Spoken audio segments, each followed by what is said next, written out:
Good evening, ladies and gentlemen. I'm going to call to order this meeting of the Council of the Town of Oakville, and I'm going to depart from our usual pattern with an important announcement. The town has received the following message from the Conservation Review Board. I'm going to read it. The Conservation Review Board acknowledges receipt of your email of December 18th advising that your client has, it's not addressed to the town, it's addressed to a law firm representing the business that had filed an appeal of the notice of intent to designate as a cultural heritage landscape the Glen Abbey Golf Course. The Conservation Review Board acknowledges receipt of your email advising your client has withdrawn its objection to the notice of intention to designate the subject property. Section 2915(1) of the Ontario Heritage Act provides if the Review Board has received notices of withdrawal for all the notices of objection that were served under subsection 5, the Review Board shall not hold a hearing into the matter, or if a hearing into the matter is in progress, shall discontinue the hearing and the Council shall act in accordance with subsection 6 as if no notice of objection had been served. There are no outstanding objections in this matter, the Board writes. The pre-hearing conference scheduled for December 20th is hereby canceled, and the Review Board's file is now closed. Accordingly, I'm announcing that I'm calling a meeting of Council for Wednesday night at 7:30 p.m. for the purpose of considering a bylaw to designate the Glen Abbey Golf Course as a cultural heritage landscape. I said 7:30 in order to be safe on the 48 hours notice requirement. Sorry for the curveball there. Okay. But everybody likes to be so careful, and so do I. So now, with that, if I can find my other sheet, I would invite everybody to rise and join Council in what I hope will be one of the happier singings of O Canada you've had this year.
Thank you, everybody. Please be seated and make yourselves comfortable. Madam Clerk, we have no regrets this evening. Councillor, do we have any declarations of pecuniary interest? Madam Clerk, we have one from Councillor Duddick. Thank you, Your Worship. Just to reconfirm the declaration of interest that I cited at the CSC rather meeting pertaining to item 7 as I live in the neighborhood. Thank you. Council, I would look for a mover and seconder for the minutes unless there's changes. Councillor Hutchins and Councillor Chisholm, all in favor? The minutes are adopted as presented. Now, Council, we have the honor of having as a guest in front of our council tonight, Lynn Dollin, the President of the Association of Municipalities of Ontario. And Ms. Dollin, thank you very much for bending your schedule and being here with us tonight. And if you'd come to the center microphone, and as long as you speak in the direction of the microphone, everything should be fine. We have technical help right behind you to get, if you have I understand you have slides to show? I do, Your Worship. Well, This one, right? Look who's here. Yeah. second, it's just you can use the arrow key for the next one. Wonderful. Thank you, Ms. Dollin. We look forward to your information. Thank you so much, Your Worship and members of council. I really appreciate your time here this evening. I also wanted to introduce Matthew Wilson. Matthew is a senior policy advisor with AMO, and he'll be here to keep me out of trouble if I get into any. So I'm here tonight to talk about an announcement that AMO made after several years of work earlier in the year, and that's a proposal for a municipal proposal to raise the HST by 1% to help fund critical local infrastructure, municipal infrastructure in communities across the province. This presentation will help you understand some of the basics behind that proposal, and I'll take a little bit of time to talk about the process that led us to this particular decision and why we think it's necessary, what the other alternatives were we considered, and so let's begin. First, let's talk a bit about the process. The subtitle you see here, Imagining a Prosperous Future for Our Communities, represents what we have endeavored to do through What's Next Ontario and the local share process. So What's Next Ontario is a project that we began in the spring of 2015, and it represents one of the most ambitious engagements that AMO has taken on over the last 10 years. We thoroughly discussed financial issues with municipal leaders in dozens and dozens of meetings all across the province, and that was both elected staff, we had experts involved. This process has included 3 specific phases shown here on the screen. The first was to talk about some of the challenges municipalities face individually and the fiscal realities that we face together as a sector. The second phase explored what some of the solutions might be, and the third phase, which is where we are now, is to present the leading option to achieve sustainability, and it was unanimously endorsed by AMO's Board of Directors. In terms of what guided this decision, above all else, we need to be strategic and forward-thinking in considering options which would modernize the provincial-municipal fiscal relationship for the long term. We needed to capture the diversity of municipalities across Ontario, north, south, rural, urban, with flexible options that are accountable and transparent to the public. We had to consider options that represented good public and fiscal policy. We need to be fair and equitable to the taxpayer, and above all else, we needed to come up with a solutions that are sustainable for the long term for both orders of government. What is the problem we're trying to fix? To deliver existing services and close the infrastructure gap every year for the next 10 years, municipalities need an extra $4.9 billion. That $4.9 billion is on top of inflationary increases to property taxes and user fees.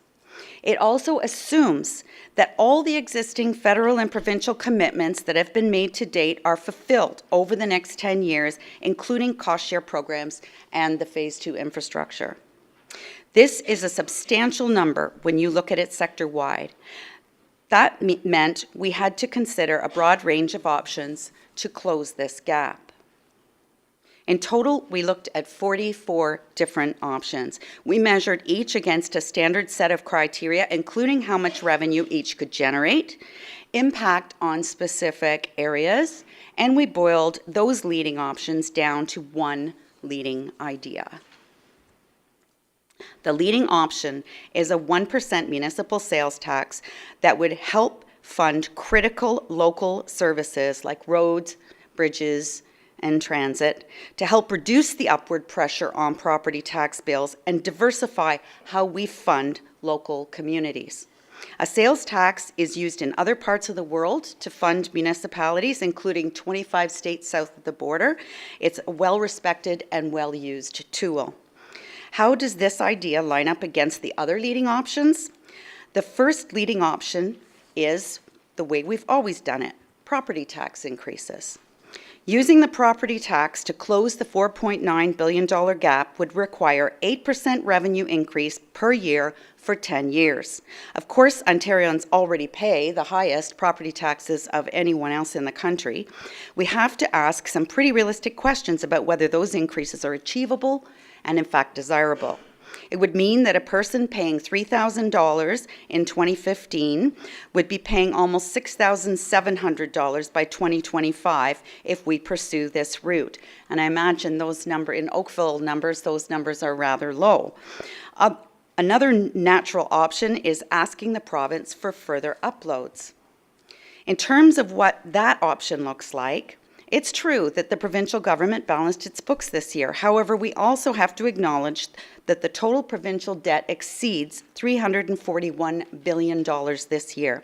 The provincial Financial Accountability Officer, who is independent of the government and reports to the legislature, had indicated that there will be a steady deterioration in the budget deficit going forward. So against this backdrop, municipal governments have to ask, what is the likelihood in getting more financial assistance from the province? So this is a little bit of the history of how we've arrived at this bigger and bolder option. Let me now walk you through some of the basics of what the local share could mean. It would increase the provincial portion of the sales tax by 1% province-wide. We now pay 13, that would increase it to 14, but it wasn't that long ago we were all paying 15. After providing rebates for low-income Ontarians and administration costs, we believe this produces an estimated of $2.5 billion annually. These dollars would be collected provincially and redistributed to all municipalities based on an allocation formula, which I'll talk more about in just a moment. What are the key merits of this proposal? There are 4. It diversifies municipal revenues. It could close the infrastructure gap and provide for local needs. It means less municipal vulnerability to federal and provincial policy change. It means more predictable long-term infrastructure planning and financing at the local level. And finally, it's more progressive option. It reduces upward pressure on property tax rates. Of course, as you know, how much property tax an individual pays has absolutely no bearing on the income that they make. In terms of our allocation approach, our starting point is the distribution of $2.5 billion to 444 municipalities in Ontario. We used a sliding scale per household to do that. It treats every municipality the same as they move through the scale. In a 2-tier situation, we dealt with that by upper tiers, own source revenue is used as a proxy for service responsibility. So, for example, in Region X, if they had 45% of the revenues for all municipalities in that region, it would get 45% of the share of the revenues. Here is the sliding scale for household. This is accountable, transparent, and easy to understand. All the allocations for every municipality are posted on AMO's website. I'll give you the link to those allocations at the end of my presentation. We used the same model for all municipalities across the province. These are some of the key elements of the proposal that we're putting forward. This is an option or an illustration of what that would mean for Oakville. So under that model and the way that we've done it, it would be a $14 million for Oakville, and in the same allocation, $43.8 for the Halton region. What are we asking for tonight? First off, we're asking people to just try on this idea and see how it fits, focusing on the concept of what it would mean to diversify revenues for Oakville. Number 2, how does the local share align with your local needs? That's conversation that should happen locally with your own municipal staff. Third, if you're not sure, please ask or read through some of the 3 reports that we've prepared. Finally, let us know what you think. We welcome the support of councils and the public, and we certainly support your questions as well. To conclude, all of the reports that I have referenced are available here on this website. It includes videos of recent conference presentations, which also includes polling completed by Nick Nanos. AMO commissioned Nick at 3 different times over the course of the last year and a half to get a reading of how Ontarians feel about these issues. At each poll, Nick asked 1,000 Ontarians from all corners of the province what they thought of this proposal. In all three polls, a majority of Ontarians were in favor of raising the HST if it went to municipal councils to fix infrastructure. As a matter of fact, in the last poll conducted in June of this year, the percentage of Ontarians who supported the local share option increased to 73%. Ontario's municipal governments are perceived as being the most responsive order of government, but I don't need to tell you that. Ontarians have an intimate understanding of what local needs are, in large part because they experience those challenges. They have told us that they're willing to consider a big and bold option, and I invite you to consider what that would mean for your community. Thank you. President Dollin, thank you so much for being here with this information. Council, do you have questions for President Dollin? Councillor Elgar. Yeah, thank you very much for the presentation. Just one question. Have you also gone after the provincial government to redo the development charges so that growth starts to pay for growth? Because that's why we have a big issue, because of the growth, and they're not covering the cost. Thank you. So the Development Charges Act is something, is always been an issue, and when we can get the government to open up and look at that, we do. But you have to understand as well that above Parry Sound, farther east than Kingston, there is no development charges. They don't get development charges. So it's the system that the reason why we chose this was because it was fair and equitable to everyone, whether you were Kenora or Rideau Lakes or Windsor. I guess the problem is things may cost more in this area than in some of the places you're mentioning. So it'll be interesting to see how this rolls out. I know I saw the presentation at AMO, and I'm not sure whether provincially thought it was a good idea or not. Through you, Your Worship, if I might. So all three party leaders didn't like the idea, but were challenged to answer the question, if not this, then what? So that's certainly where we're going now, that we believe we've looked at all the options. The Premier challenged us to look at what options, and so we've done the homework. We've spent 2 years on it, and we're prepared to say that this is the best we've come up with. And if they have a better idea, we'd just love to hear what it is. Thank you, Councillor Elgar. Councillor Grant? Thank you. You mentioned rebates for low-income Ontarians. Could you just unpack that a bit, explain what litmus you're using or what the line is and what that rebate would look like? Because an increase to HST for people at the limits would be a little bit challenging, I'm assuming. Thank you, through your worship, to Councillor Grant. And I might need Matt for this one, but there already is a tool to allow low-income Ontarians to get a sales tax rebate. So the idea is that this would capture that. And would also, as far as MPAC is concerned, I know in my municipality, like yours, we have lakefront property, and we all know what happens when you have property on the lake and the amount of assessment that can generate. But for when you have sales tax, there is an option, no matter what the income is in that household, to apply for the sales tax rebate. Yeah, I got it right. Okay, but is this an easy process, or how quickly could somebody get a rebate if they're at the low-income level? Thank you, Your Worship. My understanding is it's done through the income tax process. Okay, thank you very much. I guess that answers my question. Councillor Adams is next. Thank you very much. Councillor Elgar already asked my question of you regarding what the provincial parties thought of it, and I agree. Everything I've heard is a wet blanket on top of this issue from the provincial parties. What, if anything, do you have to say about municipalities where you've got a strong asset management plan, such as Oakville, where the additional funding isn't really required to maintain our existing infrastructure? If additional funding was made available, it might replace our funding. Is there an issue around that? Thank you, through you, Your Worship. So a couple of things. As far as asset management planning is, what we would see happen is it would accelerate projects, create jobs. So your asset management planning would accelerate.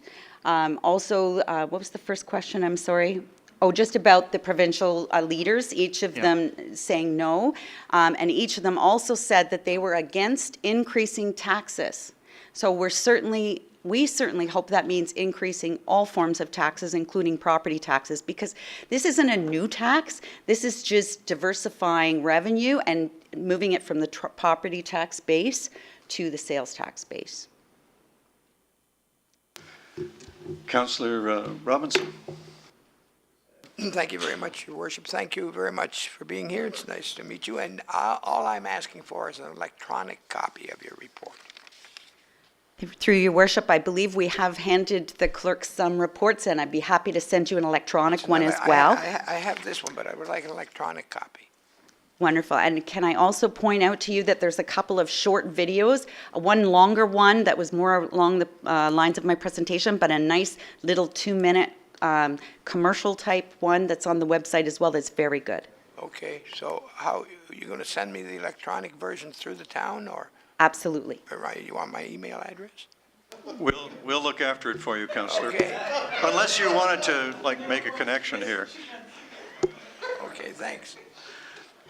Councillor O'Meara. Thank you very much for coming. My question really pertains to how do we ensure that once the province collects the money, that it comes to us and doesn't start getting all these cookies attached to it, that as incrementality happens and as all of the other elements that the province uses to whack us into doing what they want rather than what we as a municipality need to do for ourselves. Thank you, through your worship. So the AMO has some pretty good staff on board, and they've managed to come up with some agreements that I don't believe any party has been able to wiggle out of over time, including the MOU, that the fact that they have to pre-consult with us before anything major happens. The OMPF funding met with a ceiling and it stayed there. I guess what I will suggest is the most recent time they tried to claw back on some funding, it was the Connecting Link funding, which was canceled about 2 years ago, an uproar, and a year later it was back on the table. I think it's difficult. When we work together, all 444 of us, we have a pretty strong voice. And if we have something and we're using it to the best advantage of our public, and we're getting our names off the CAA worst road list, and we're getting flooding under control, and we're looking after infrastructure and transit, I can't imagine that it would be very easy for any party to pull that back. And just one last question to that point then, I guess. The largest city in Canada is not a member of AMO. So how is that going to impact them, or the monster down the road from us tends to want a different thing than the rest of the municipalities in Ontario? How would that factor into this model as AMO sees it? Thank you. A good question. So Toronto has been included in this model, so they would get their share of whatever that revenue is. AMO has I've met with Mayor Tory on this issue and walked him through this same presentation. Although reluctant to kind of jump on board with enthusiasm, his response was, "Well, I haven't got a better idea." I thank you for that, and I hope you send the City of Toronto a bill for AMO's services. Thank you, Your Worship. Thank you. I would never call our friends in the great city of Toronto monsters. Let's all be good neighbors. President Dollin, I don't think we have any more questions for you. We really appreciate you bringing this to us, and I'll be bringing your draft resolution to council in the new year at our next opportunity. So thank you very much, and on behalf of everyone, may I wish you and everyone at AMO a very Merry Christmas, Happy New Year, and great holidays. Thank you so much, Your Worship. Thanks. Council, we're now going to turn our attention to a little bit of glory, fame, and honor that has been brought to the town by our Oakville firefighters. And is Dr. Paul Davis here? Excellent. Dr. Davis is the president of the Scott Firefighter Combat Challenge, has a little presentation to present. Are you going to need help? You might have, I'll bet you can get some volunteers.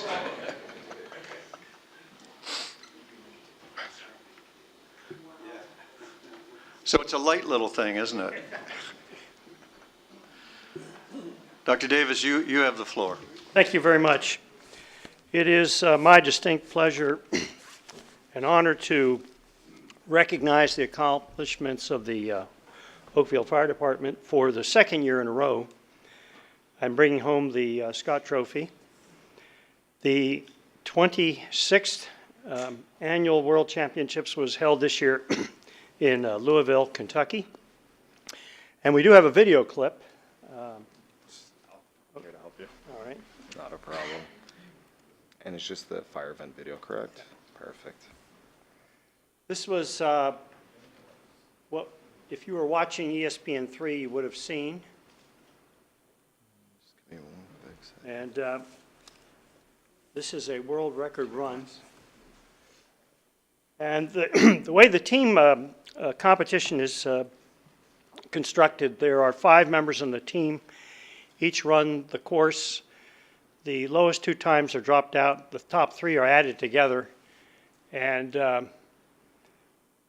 Oakville was way ahead of the rest of the crowd. We had over 400 firefighters from about a dozen countries from around the world. And these are mirrored courses. There are 5 sequentially performed events that are highly reminiscent of the things that firefighters do every day on the job. As you know, this is an occupation that requires a lot of physical capabilities, and it's one of the few jobs that we don't think is going to be replaced by artificial intelligence or robots. Would you like me to play the video for you? Yeah, if you would. I'm sorry. Okay. Kentucky, we have made our way down. All year long has come down to this one race. You wanted to see it since last year. So Kentucky, you know what time it is. How about make some noise? Is it time to get thunderstruck?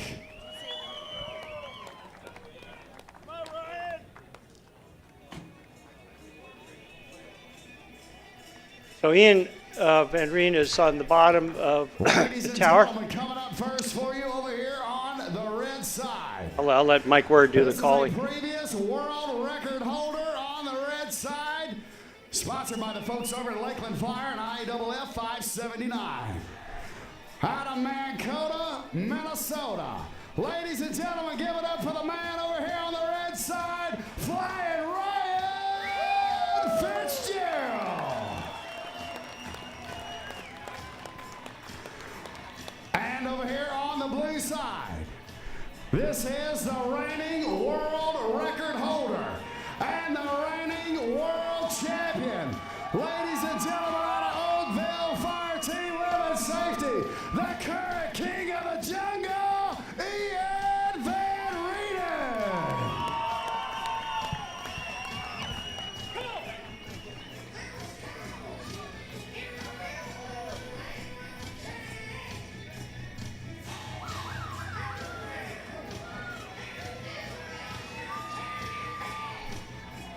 They're carrying a 19-kilogram load, shoulder load, plus the additional weight of their equipment to the top. 1902.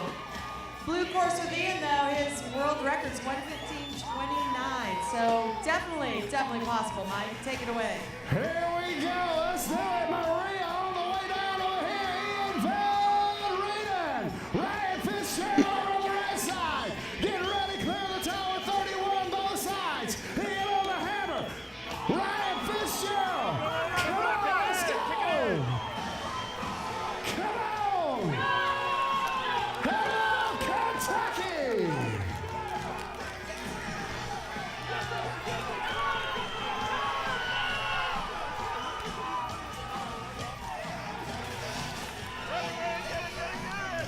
That's a 175-pound rescue Randy mannequin, and they're dragging 106 feet.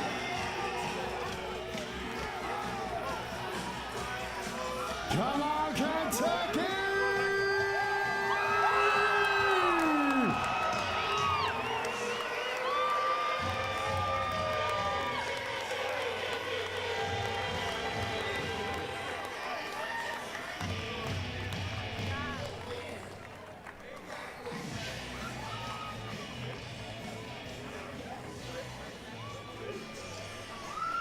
Yeah. Unbelievable.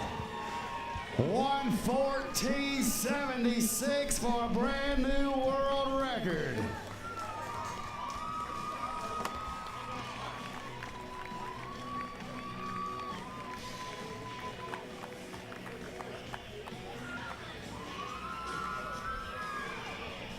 Ladies and gentlemen, how about now that they got their stuff off and they can hear you, let's make some noise for Flying Ryan and Ian Van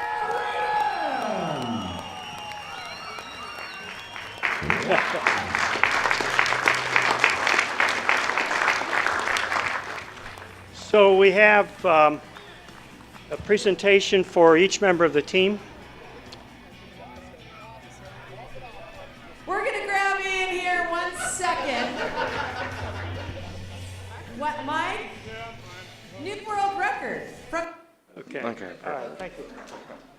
All right, I have certificates. These are facsimiles of the World Championship rings that are currently being fabricated for each member of the team. And of course, we have the trophy, which will reside at the training academy. We've already gotten the plaque identifying the names of the teams. And then, of course, this being Louisville, famous for bourbon, is a bourbon barrel lid that was awarded to the first place finishers for all of the categories.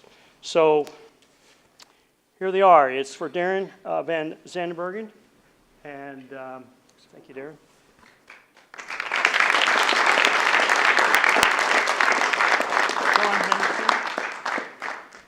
We'll get photos, I guess, with all these afterwards. Dave Walker? Yeah.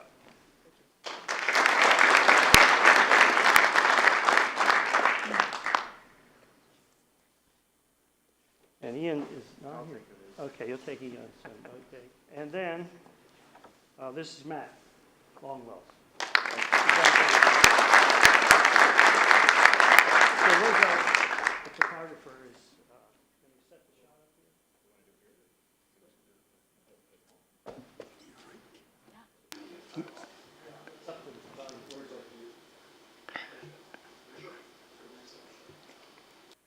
Yeah. Yeah. Trophy and get it. Okay. You in the center right now. Yeah. Let me go around.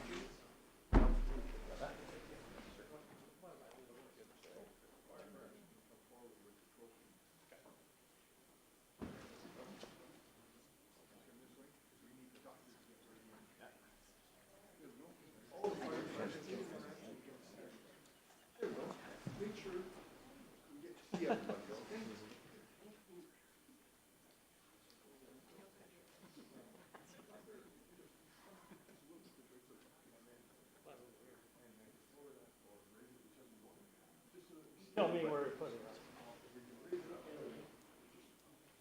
There we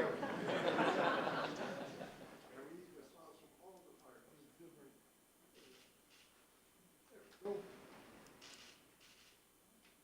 Bigger smiles than that.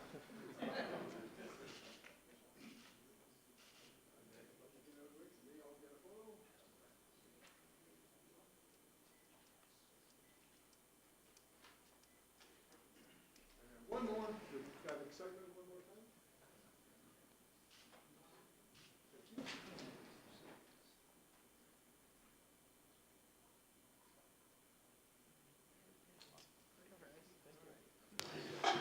Thank you, Dr. Davis. I only have one question for you. Certainly.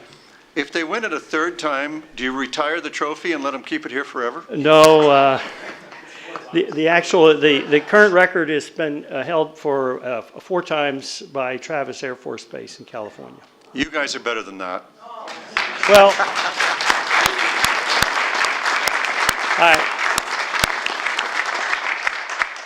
I do want to pass on this remark because after this record-setting time, somebody remarked, he said, I think these Oakwood guys got it for about as long as they wanted. Thank you all very much. Thank you very much. On the video, it sure looked to me like you opened up distance at the end. That guy's legs must have been burning. Thanks, guys. All right, Madam Clerk, I believe we have delegations. Would you like to, I think we're there. Would you like to call the registered delegations? Sure. Our first registered delegation is Richard Van Nest, is here to speak to item 7 on the Community Services Committee meeting of December 11th, which is 1194 Sterling Drive, request for easement release. Welcome, Mr. Van Nest. Council looks forward to your information. Thanks very much, Your Worship. Councilors, boy, this sure seems unimportant after thinking about what these guys do every day. But anyways, my name is Richard Van Nest. My wife and I live at 114 Wolfdale Avenue, which is the southern neighbor to 1194 Sterling. 3.5 years ago, the Sullivans at 1194 Sterling illegally built a raised deck, change room, and pool structure, contrary to zoning and without permits, even though they were issued a stop work order by the town partway through the construction. Whether this was done accidentally, intentionally, or based on flawed advice from a contractor doesn't really matter. What does matter is that since finding out it was illegal, they've done nothing to mitigate the situation.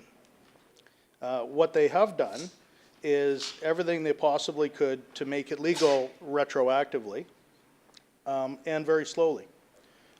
Finally, in March of this year, their application for 5 zoning variances was heard by the Committee of Adjustments. The staff report recommended against granting the variances, and 5 neighbors submitted letters also against approval.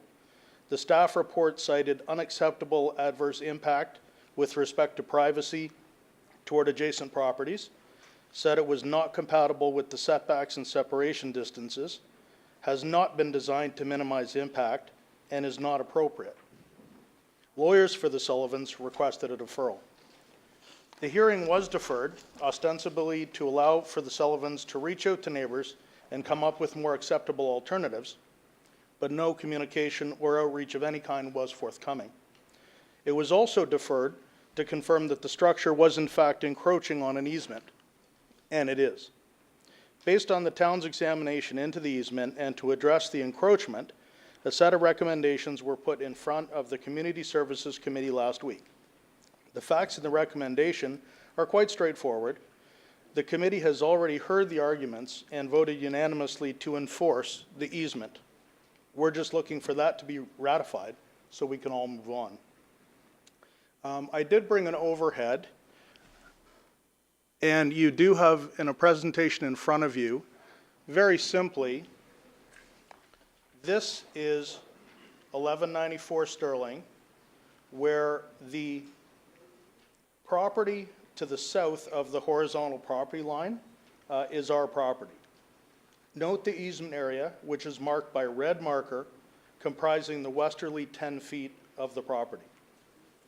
Now, the first recommendation on that report deals with the house, which was rebuilt in 1992, and a carport which was added.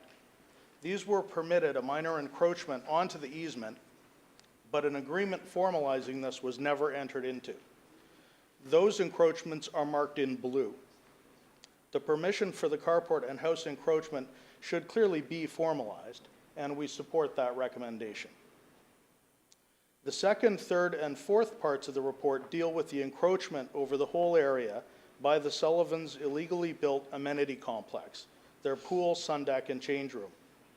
The new complex is marked in orange with X's over the part which is encroaching on the easement, all the way to both fence lines. Now, you could try to introduce a bit of confusion around the easement, as Bell, Hydro, and town easements are all overlapping and had different dates to them. But that doesn't change the basic fact. A 10-foot easement exists which prohibits the erection of any structures. The easements were all put in place to accommodate any existing and future services to our home, and there is live power running through that easement. I have copies of that easement document attached to the survey handout in front of you. So the committee was asked to decide if the easement should be released, if encroachment should be allowed, or if the easement should be reinforced. Your town director of development engineering will only support release or encroachment if Oakville Hydro does the same. Oakville Hydro have made it clear that they won't support a release or encroachment on the easement unless we give our permission to relocate the hydro service. Regardless of who would pay for this, we don't give our permission. Our hydropower line has been running through that easement for at least 45 years. We've been there for the past 25 years, have had no problems with it, and we don't want it disturbed now. But if we ever did have problems with it, we have to have access through there to service that line. And that's what the easement is there for. As mentioned, we've lived in our home over 25 years now. We live in a 150-year-old original stone home. In fact, it's the original house around which the entire neighborhood is built, with lake stone foundations, retaining walls, solid stone portico. It's actually listed as a home of interest in Oakville, and this explains why the power line comes in where it does in the first place. Now, the Sullivans have suggested that boring a new power line in from across the street and 2 doors down in front of our house is a simple solution. Well, simple for who? Simple for them. Can it be done without setting foot on our property and disturbing extensive landscaping on the property? No, it can't. And it would also cross sewer, water, gas, cable, and telephone lines, all to avoid moving their deck 10 feet to the east to get off the easement. I repeat, we don't give our permission to relocate the power line, and I don't think the town should consider compelling us to do so. As a result, the decision to protect and enforce the easement is the only practical result here, and this is what the committee already unanimously passed last week. Now, I have heard the Sullivans have hired yet another lawyer who no doubt can run legal circles around me, request delays, adjournments, or try to make this sound more complicated than it is. This would just be a tactic to delay doing the right thing and moving the deck that 10 feet to the east to clear the easement while they figure out how to satisfy zoning requirements for the rest of it. If a builder built a house illegally in Oakville and it turned out to be 5 feet too close to the road, should the town be asked to move the road 5 feet to make it compliant? I think not. Please deny the release or encroachment of this easement, and please, as did the Community Service Committee, and I would ask for this without further delay. We've been waiting long enough. Thank you for your information, sir. Are there questions for the gentleman? Thank you, sir. Thank you, Your Worship. Madam Clerk, the next delegation. Next delegation is Denise Baker, who's a lawyer with Weir Folds, on behalf of Michael Sullivan and Maggie DePed Sullivan regarding the same item, 7, on Community Services Committee. Ms. Baker, welcome. Council you, looks forward to your submissions. Thank you, sir, and good evening, Mr. Mayor, members of council. I'd like to, I am addressing the same issue, and I'd like to start with a few factual inaccuracies that were just provided to you. One, my clients were never issued a stop work order, so that information provided was incorrect. Sir, I'm not going to make this complicated, as was otherwise alleged. There is no live power in this easement. We have had locates done. So, sir, I'm a bit confused with this notion that there is live power in this easement, because Oakville Hydro and PVS have been out to the property to do these locates. And as you know, PVS Contractors, who does locates, is owned by Oakville Enterprise, which also owns Oakville Hydro. This is not a fly-by-night locate company that my client hired. This is Oakville Hydro. They were out there. And sir, I'm going to ask you, through you, I'm going to talk about 3 elements that were brought to the attention of the committee during the December 11th meeting. The first was the construction work that was on the property without the necessary approvals. The second was the town registered easement. And third is some suggestion of an easement, registered or otherwise, that Oakville may have, or Oakville Hydro may have, with respect to the property. And sir, I'm going to ask you right now to park any consideration of the first element at the time, because that is separate and apart from what is being considered here, sir. Those are being addressed in a different forum, the Committee of Adjustment and the courts. And sir, if the idea of preserving the easement has to do with the development, as suggested by the neighbor, I indicate to you that conflating the development with these easements would be to have the town maintain an easement for an improper purpose. And you should not be forced to do that. So I'm going to ask you to park those issues and allow those to be addressed as appropriate. So the matter that's before you is whether or not the town requires the registered easement that the town has over my client's property. And if you turn to page 3 on the CSC's, the Community Service Committee's staff report, you will see from Mr. Darnell Lambert that the town does not require this easement. It is supportive of the release of this easement subject to the resolution with Oakville Hydro. So this takes us to the issue of Oakville Hydro. And I'm just going to put a few documents before you. Here is the PIN for the subject property. If we could dim the lights, please.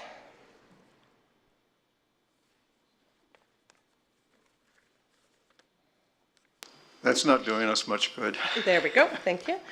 You will know, and if we could have a zoom in. Which part would you like to zoom in on? We're just going to look at the top where you can see the 1972 transfer easement with the Corporation of the Town of Oakville. Oops, I will move this to get you there. That's instrument 339702. That is the instrument that the town has for the 10-foot easement referred to in the CSC staff report as the drainage easement. Now, I'm going to put before you a different easement. This is the historic registered easement, hydro easement, with respect to this matter. I'm happy to give you the full copy of this PIN.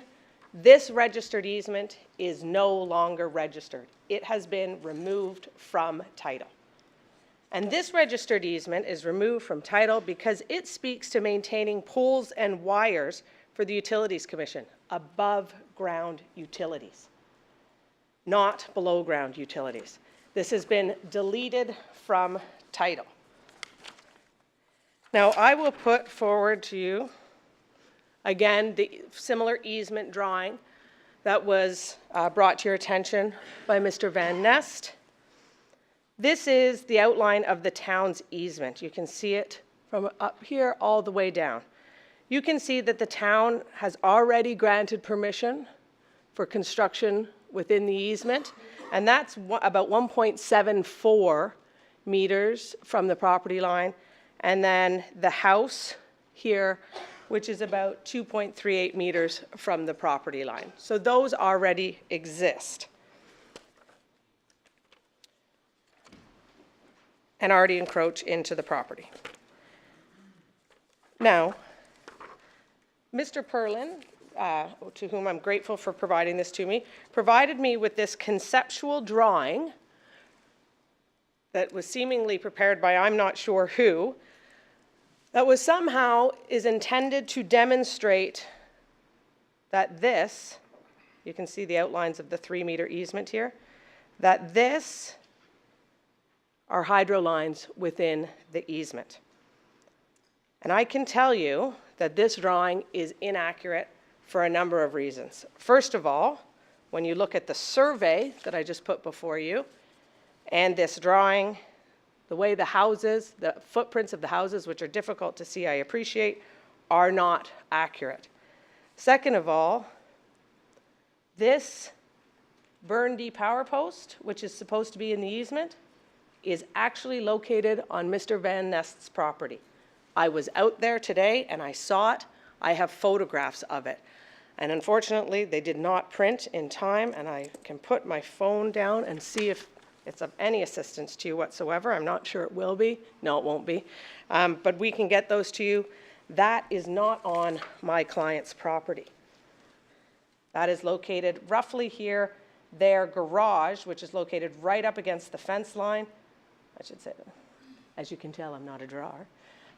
That post is right there. So this drawing is a conceptual drawing. It has no accuracy, no scale, and no determination as to where the actual hydro lines are. More importantly, I could not dig based on this drawing. call before you dig would not allow me to dig based on this drawing. What I would have to do is acquire a locate.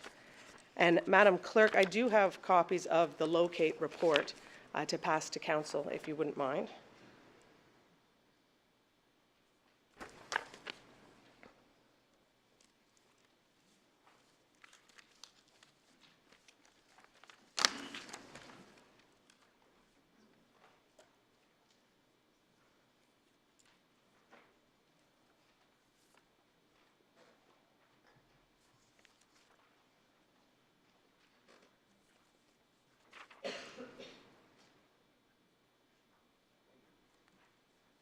And actually, before I take you, if we could keep the lights dim, before I take you to the locate drawing that we just handed out, I'd like to put this one back on and point out something that's very important, and I'm sure may be known to the town.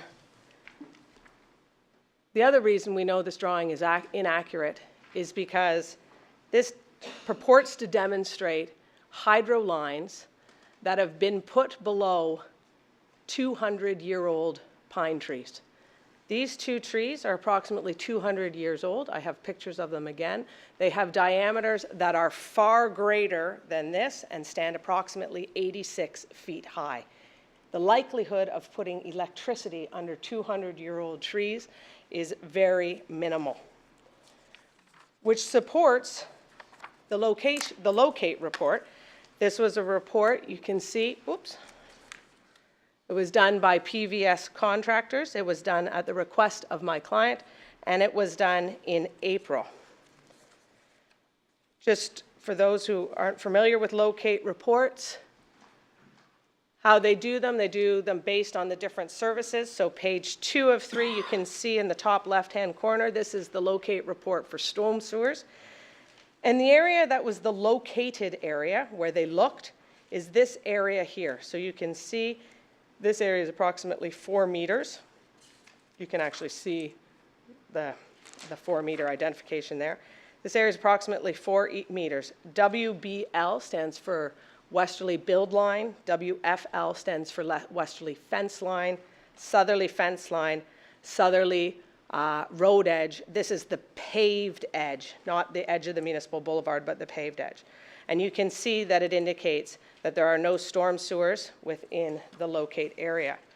Likewise, they looked for Union Gas. It is clear of gas. So then they looked for hydro. And this is what they discovered when they did the locates for hydro. There is hydro going into my client's property from 1200 Sterling, the property to the west. There is no hydro running from Mr. Van Nest's property, which is here, out to Sterling, which is here. There is also hydro running from 1200 Sterling over in the front of my client's property, which is, although not confirmed, very likely within the municipal boulevard, because this is the paved edge of the road. This is likely remains within the municipal boulevard. So what actually would make sense is that the hydro line is on this side of the fence, because it's not within that easement. And so we maintain our request that since the staff has indicated that, town staff has indicated that they don't need it, that they only need it on the resolution, or they support its release with respect to hydro. They support its release if issues can be sorted out with hydro. Given the locates report that's been done with hydro staff in attendance, we ask for one of two things: either that it be released based on the evidence that's before you, or alternatively, that council makes no decision on this matter to allow more time to deal with Ontario, or to deal with Oakville Hydro, based on the information that they have provided us that there are no hydro services within this easement. Because to do otherwise, I submit, would be to maintain this easement for an improper purpose. Subject to your questions, those are my submissions. Thank you, Ms. Baker. Council, do you have questions for the solicitor? Councillor Grant? Sorry, just quickly, I mean, ignoring the fact that this is built without a permit or anything, you'd mentioned, again, that the town has no problems with releasing the easement per Oakville Hydro, and yet everything we have is telling us that Oakville Hydro is still not going to release this, and that, I think the earliest is from June. So I'm not sure what you're going to expect to change over the next couple of weeks. So Oakville Hydro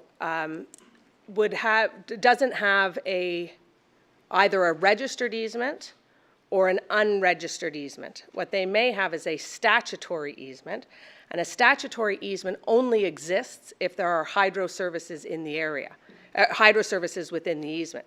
Their own evidence from their own locates suggests that they don't have hydro within the area, which means they don't have a statutory easement, which means there would be nothing to get their permission for to release.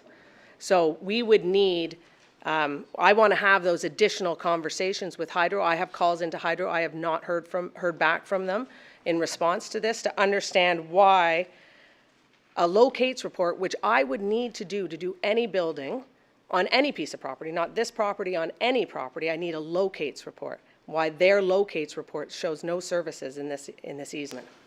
Okay, but your client recognizes the fact that if they actually got building permits in the first place, this would have been an easier process? They do, but the easement itself, I'm not sure it would be an easier process if they got building permits. The question about the easement would remain. We would be more focused on the easement, I think, if they'd gotten building permits in the process, absolutely, but I continue to maintain that this isn't about that building permits. They're being quote-unquote punished in other forums. Punished for not getting a building permit, but okay, thank you very much. Ms. Baker, would you back up to your last piece of evidence, the locate for Oakville Hydro? I believe you suggested that there is electrical service running through the easement in 2 places? Correct. And is it your information that those are Oakville Hydro services? They are identified as hydro services. I would assume they're Oakville Hydro services to service my client's own property in an area where they already encroach into that easement. What about the one in the boulevard? What do you think that services? What do I think it services? I couldn't even report to suggest. I'm hung up on your submission to Councillor Grant that there's no services in the easement and your evidence that there's 2. Sorry, and to be clear, there's no services in the easement to Mr. Van Nest's property because that was the issue that was brought forward. So I think Councillor Grant's question is a pretty good one, which is, given that Oakville Hydro has services in the easement, what leads you to believe that Oakville Hydro will give up the easement? Because the services within the easement directly to my client's property, not back here. So they can either give up the easement, it can be completely discharged, it can be identified and registered on title only as it relates to these locations. Like there's lots of different options to deal with it, but they would only have a statutory easement over the portions for which there are services. So there would not be a statutory easement in this area here, which is where the deck is built, which seems to be the concern of Mr. Van Nest. Okay. Thank you for that.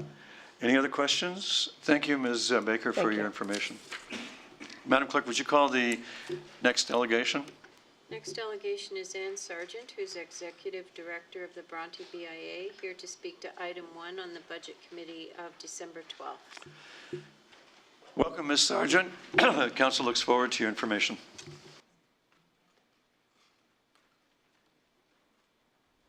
Good evening, Your Worship, members of Council, staff, and members of the community present. With me is Paul Cates, Chair of the Canada Day Committee, behind me, and we are here to delegate based on a motion that was just unanimously passed at a special Bronte BIA board meeting held December 16th at 10 a.m. And I will read it, that the Bronte BIA maintains that the size and scope of the Oakville's Canada Day project, with its increasing and variable costs, has grown beyond our resources and financial capabilities. And further, that upon review of declining commercial assessments within the Bronte BIA budget and levy, coupled with insufficient financial support from outside funding partners, the Bronte BIA cannot present Oakville's Canada Day. We thank the town for past support and regret that we've had to come to this decision under the current fiscal environment. We would be happy to collaborate with the town or any group wishing to proceed with this event over the transition period if required, but with no fiscal responsibility to the Bronte BIA. That concludes our delegation. Thank you very much for that information. Any questions? Thank you, Ms. Sargent.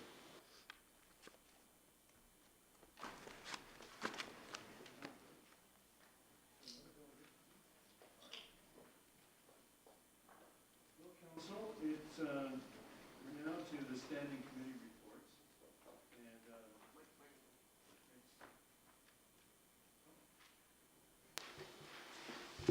Need a new button. We've now reached the standing committee reports, and the chair recognizes the chair of the Budget Committee, Mr. Tom Adams.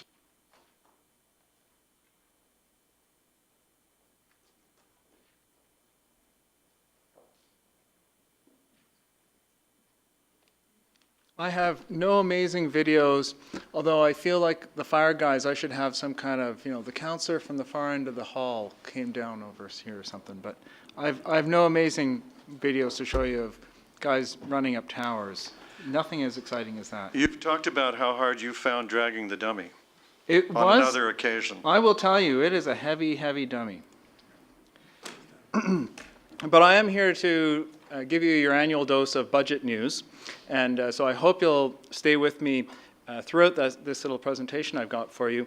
What I want to do is provide some information on behalf of the 2018 Budget Committee, share a few words about the recommendations of the committee, because as you know, Oakville has been ranked as the #1 community in Ontario for fiscal health, and it's a title that we carry, I think, quite proudly. With that high rating for financial health in Ontario, is an ability to meet the financial needs of our community in many different ways. As a resident, you can continue to feel both confident and assured in our ability to provide these high levels of services into the future. We've done many things over the years, including bringing to Oakville a new hospital. We've got new community centers coming to Oakville. We've got many capital projects coming forward. And in addition, as a council, we've kept our property taxes in line with inflation now for many years, and it's something that I think we're going to be able to do for many years to come. And so as I share these comments about the budget, I want you to reflect and think about all the opportunities that our community has to decide what kind of community it wants to be into the future. Now, this council, you'll remember, provided our staff with guidance to bring forward a budget that keeps our overall tax increases in line with inflation. We provided the same direction for both the 2019 and 2020 budgets. And this budget does that. The 2018 recommended budget brings the overall tax increase in line with inflation at 1.75%. The recommended Town of Oakville piece of that increase is 2.58%. And as I said, when combined with the approved region of Halton and the expected education portions of the property tax increase, creates that overall property tax increase of 1.75%, which is in line with the latest Toronto Consumer Price Index values of 1.7 to 2.1%, and it's below the Bank of Canada forecast for 2018 of 2%, as well as the long-range forecast for 2019, also of 2%. I want to remind everybody that our property taxes are made up of the town, the regional, and the educational components. Each municipality has a unique breakdown. Some are single tiers, and others, like ourselves, are two-tier systems. And as a result, comparing tax increases from one municipality to another can be difficult. That's why reviewing and managing the overall increase, including all three components, helps to create consistency in our comparisons. As a lower tier municipality, the town is one portion of the overall tax bill, representing, in our case, about 41% of the total, and the remaining 59% is levied on behalf of the region and the province for the education purposes. The budget presented today will focus on that 41% share of the overall bill, and when combined with the region and the educational components, gives you that overall increase that residents see on their tax bill and reflects the total cost of providing municipal services, similar to a single-term municipality like Toronto or Hamilton or Guelph. Now, 7 out of 13 of us also serve at the region of Halton, and so we have a vote on that budget as well. And that budget, as you know, was passed previously last week. Now, the 2018 recommended budget is recommending to you the lowest increase among our neighbors. In fact, this is at least the 4th straight year that the Budget Committee has recommended to you the lowest increase among our neighbors.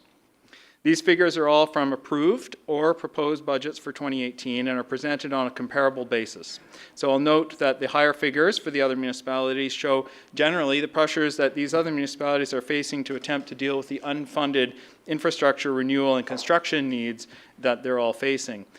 And it was interesting that we had that presentation before this one looking at other opportunities for funding of municipalities.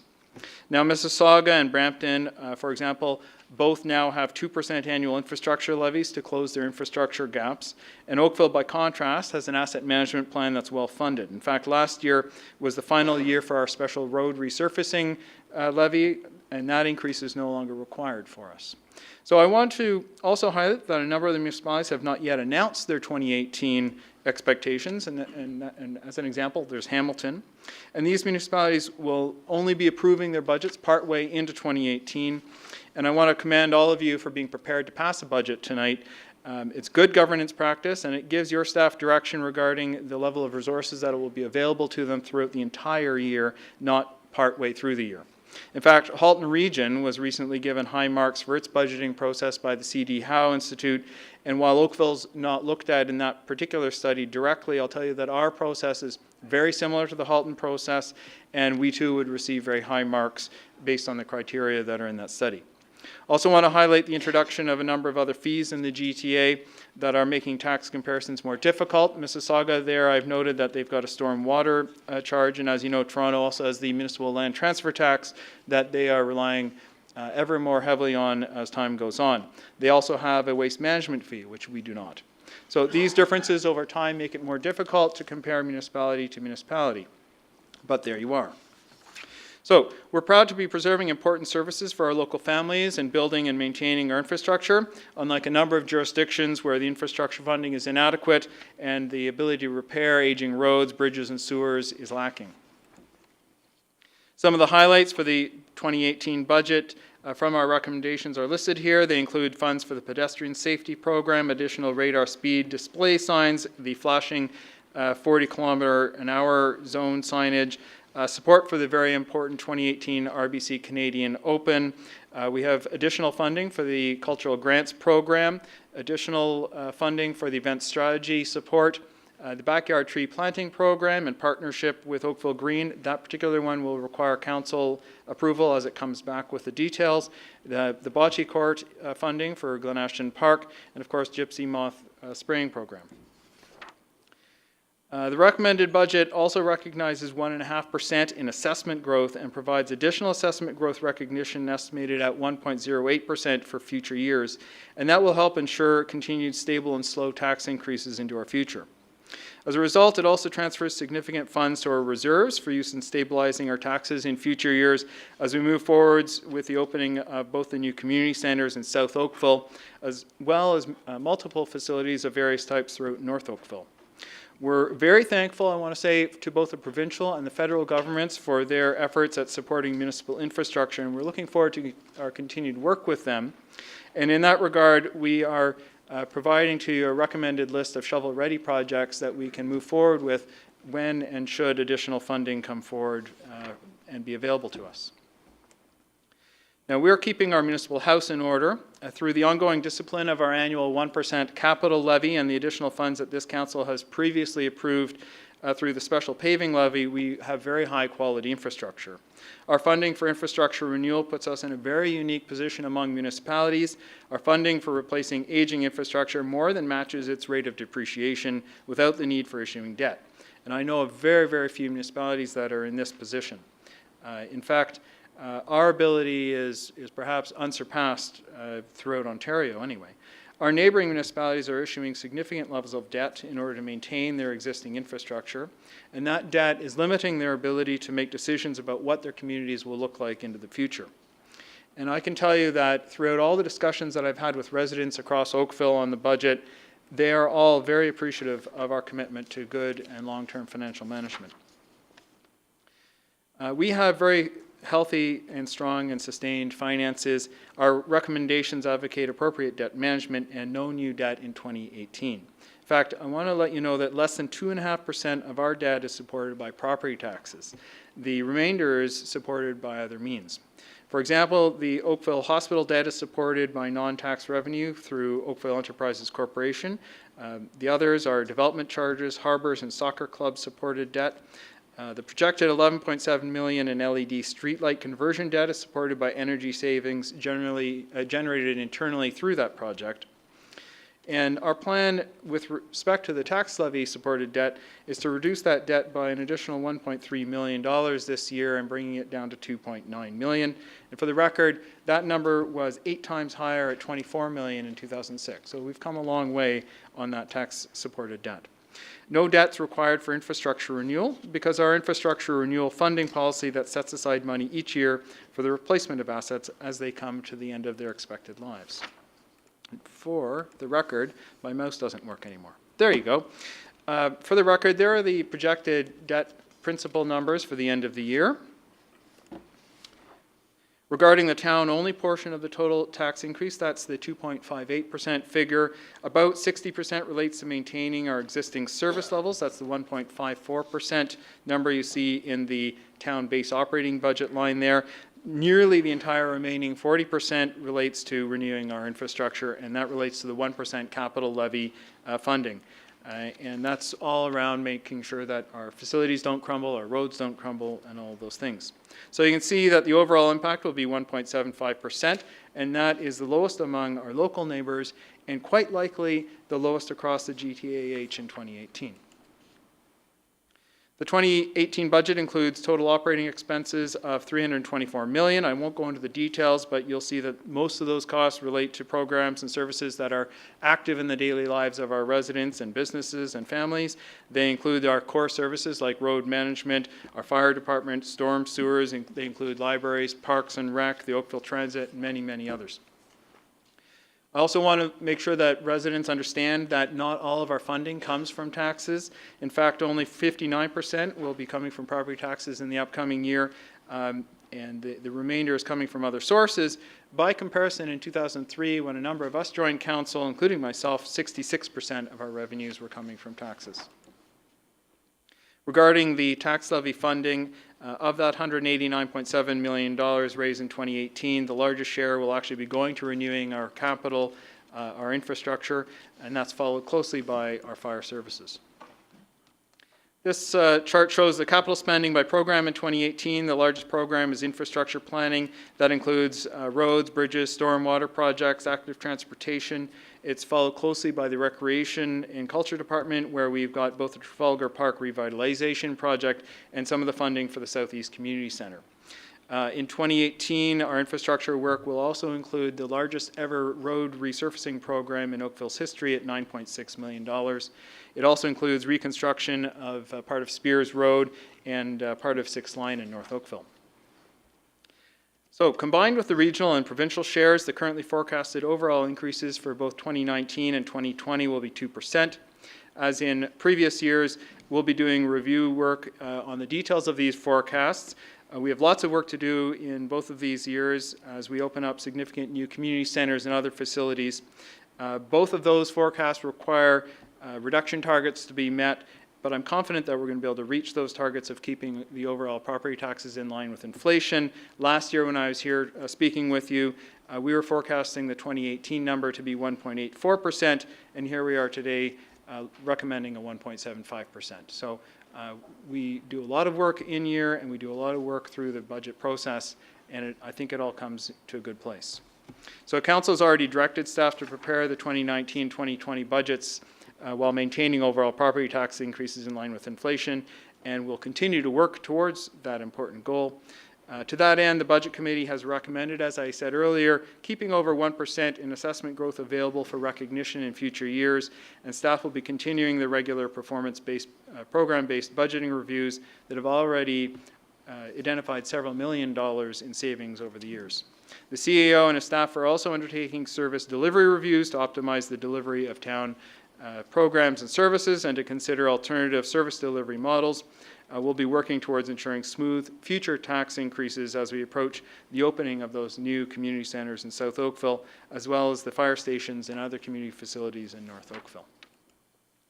This is my favorite slide of the whole presentation as we near the end, because as we consider those forecasts, I also wanted you to consider where we've been in the past. I recently reviewed the increases over Oakville's last 20 years, and here they are. And I note to you that not only were the tax increases for the last 10 years nearly a full % lower than the average increases for the previous 10 years each year, but that the variability of our increases has been lower. In fact, the standard deviation, and this is where the math guy comes out, of our tax increases over the last decade have been on average less than half of the standard deviation in the period between 1999 and 2008. So many of you have been on council with me during this time. I thought you'd find that interesting. Basically, our tax increases have been lower, more predictable, and on a downward trend. And so I think as a community, we should be pleased about all of that. So, in summary, I'd like to thank all of the members of our staff who've spent a great deal of time preparing the 2018 budget. In particular, I'd like to thank Gord Lalonde and Nancy Sully for their work during the process. Nancy has a great team of finance professionals who are working quietly behind the scenes with each of the program areas, and without them, it'd be really very difficult, I think, for us to make good, sound financial decisions. So I want to thank all of them for all of the many hours of work that have gone into this budget. I'd also like to thank the members of the public who have taken the time to take part in our budget process, either through open houses, through email, through individual consultations that we've done. It's all been very helpful, and I think it helps direct our council in terms of the specific actions that we take. Finally, I want to thank each of you, my council colleagues, for the trust and support during the budget process. You've all taken a great deal of time to review the materials that are before you in the budget, taken part in a wide variety of public discussions on it. I know that each of you have been asked by various people about different elements of the budget. You've brought to the committee a wide variety of questions and debate and discussion, and I appreciate all of that. I think that each of you have served your constituents well, and they should appreciate that effort. I'd also like to recognize Mayor Burton, Councillors Elgar, Giddings, and Grant for their efforts on the 2018 Budget Committee. I appreciate all the effort that each of you have put in. And so, Your Worship, it would be my pleasure to move the recommendations of the Budget Committee at the appropriate time. All right, it's moved by Councillor Adams. Is there a seconder? Councillor Elgar. Now, are there questions? Councillor Robinson. Your Worship, I have no questions. I'd just like to make a comment at the appropriate time. You have the floor. Thank you very much. It's been a long time, Your Worship, that many of us have worked as long and hard as we have to make the Bronte BIA proud of the way that they conducted and ran the Canada Day celebration. It's a very sad day that the Bronte BIA can no longer operate Canada Day due to a lack of adequate funding. I will be supporting Councillor's motion. Thank you, Councillor. Any other questions? Councillor O'Meara. Thank you, Your Worship. And I guess, Councillor Adams, thank you and the committee for your work. And I'm not sure whether this would go through you or through staff, but I'll fire it over your way. It has to do with the event strategy recommendations and the list of master calendar events that we got to sort of gauge where our event support is going. And I appreciate the one-time funding and the recommendation number 2 that staff be directed to report back on options for a sustainable financial model to support additional resources for the special events service. But I guess maybe, can you clarify, is that just to come back with a financial model to continue delivering what's on this master's event calendar, or are staff going to look at what we decide to get in and what we're delivering and what it is we're doing over there? Is that part of the direction, or is it just on the numbers side of things? I see Mr. Green is putting his head up, but in essence, it's to allow our staff to bring back a full listing of what our options are around providing that strategy. But Mr. Green, if you had some additional thoughts. To you, Mr. Mayor.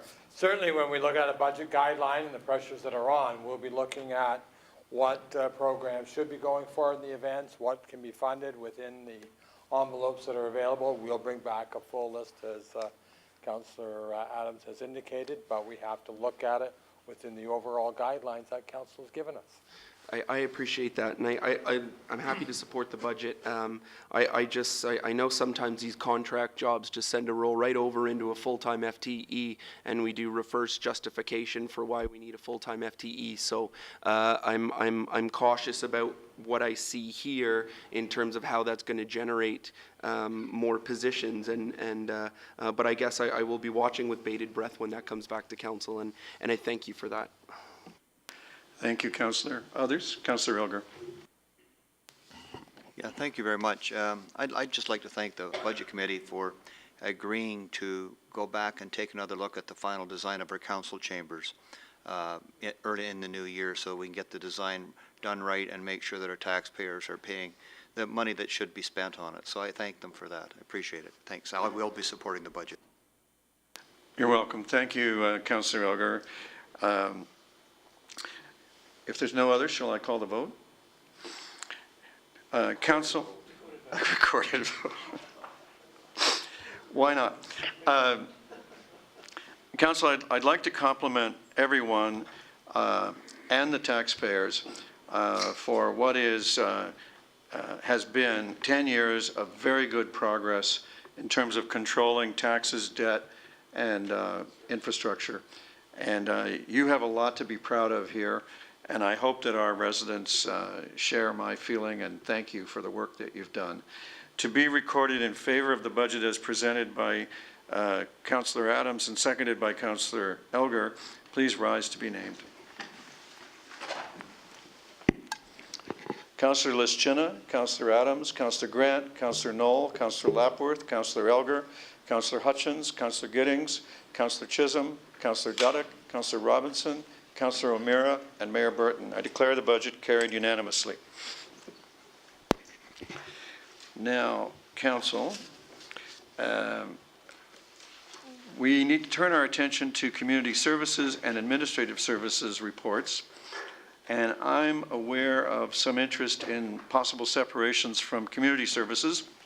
Not aware of any for administrative services, and I'm still not aware of any. So, Councillor Duddick, are you moving ASC? I am moving ASC, and I'd be pleased to move CSE as well, with the opportunity to lift item 7 from CSE. So you're separating 7. Councillor O'Meara, are you seconding ASC? I will second ASC. Are you separating number 3? Yes, please. All right. 3 and 7 are separated. ASC and the balance of CSC are in front of you. Shall I put the vote? All those in favor? Wait. Oh, we haven't. So, Madam Clerk, we just separated item 7 and item 3. Okay. Okay, so I declare the motion carried. There were all hands were in favor. There's no sign of opposition. Now, Councillor Duddick, you wanted item 7 separated, and you declared an interest, sorry? It's okay, I'll wait till you finish. I just want to say something.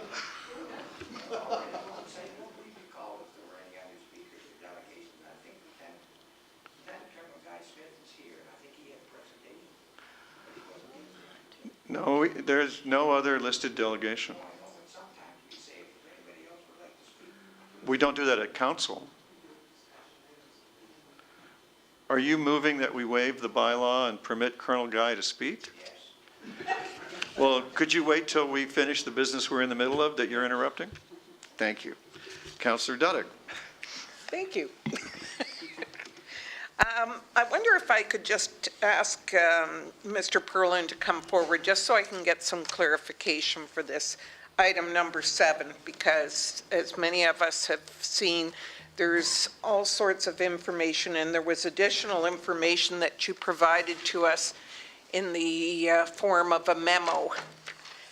Well, he's coming to his place. Councillor, to assist the public in understanding you're participating in the item having declared an interest earlier, could you I detect that you're declaring an interest under the Code of Conduct, but not a pecuniary interest under the Conflict Act. That is correct. And just so for everybody's benefit, that means that you can still participate, having disclosed it under our rules. Thank you for the clarification. Thank you. Go ahead. Okay. Given the information that you shared with us in the memo, so if the existing motion is going to go forward, you have provided wording for 1A and I believe B1 sub 1, 2, 3 that you would like to have included, amended to the motion. Is that correct? That's correct, Madam Councilor, members of, Mr. Mayor, members of council. It relates to the encroachment by the house and by the carport / garage. The recommendation one has been broken into two parts, the house, and then with respect to the carport garage, there are issues related to the garage that staff believe should be resolved before an encroachment is continued if it's council's desire to provide an encroachment. And that relates to the issue of a building permit and, if necessary, a committee of adjustment approval for the variance for a carport, for a garage, when in 1992 it was for a carport. Okay, so just for some clarity, that pertains solely to the encroachment agreement for the carport and the house, and then save and accept the garage goes through a different process, whether it's a variance, should it be required, but a building permit that would be. Is that correct? That's correct. Okay. So I would move the current recommendation from committee along with that amendment to incorporate what Mr. Perlin has indicated. And I don't know if the clerk has a copy of that. Okay, thank you. So I just want to, for the sake of the clerk and others, Mr. Perlin, this is the material at the bottom of page 1 and the top of page 2 in your memo? That's correct. Thank you. Is every member of council clear on this? Your Worship, there's been quite a bit of dialogue going back and forth in regards to this, and as cited earlier, this is not to deal with the deck, the pool, whatever. This is solely to deal with the issue of the encroachment, and that is what I am wanting to move, that we retain the encroachment, and that's based on the information that's been provided to us via our staff doing their investigation, and Oakville Hydro confirming that they have the 10-foot easement servicing 1194 Sterling and 114 Wolfdale, and they provided an excerpt from their rebuild drawing from 2010-11 that there's no agreement between Hydro and the service owner at 114 that makes them responsible for the service line. In this agreement, Oakville Hydro is responsible for operations and maintenance, and that Oakville Hydro would not allow an encroachment in the area of the easement, and hence why I'm moving that we pursue that. Is there a seconder? Councillor Chisholm, are there questions? I beg your pardon? Yes, as I understand it, Councillor, Mr. Perlin has provided us a replacement motion for the current recommendation, which is in italic type on page 1. Is that your understanding as well? That's correct, to deal with item 1, I believe, of the recommendation, or of the staff report. Okay, so you're moving the committee report and you're changing recommendation 1 to this. So I'm clear. Is everybody else clear? Any questions? Shall I put the vote? All in favor? And that's carried. Thank you, everyone. And now, Councillor O'Meara, separated item number 3, traffic calming warrants. Thank you, Your Worship. I appreciate that. It's often tricky when we're in one committee meeting, when there's 2 items going on in parallel meetings, to have a say on that and or to have some questions answered. So I did have a question of staff with regards to the report. It mentions that if the traffic calming warrant amendment on daily traffic volumes were to be added into the warrant, that the 3 tools referred to in Appendix A would have to be implemented. Is that on top of the tools that we would normally use, or is that in place of the tools? I'm wondering if I can get a little clarification on that, and what those financial impacts would be.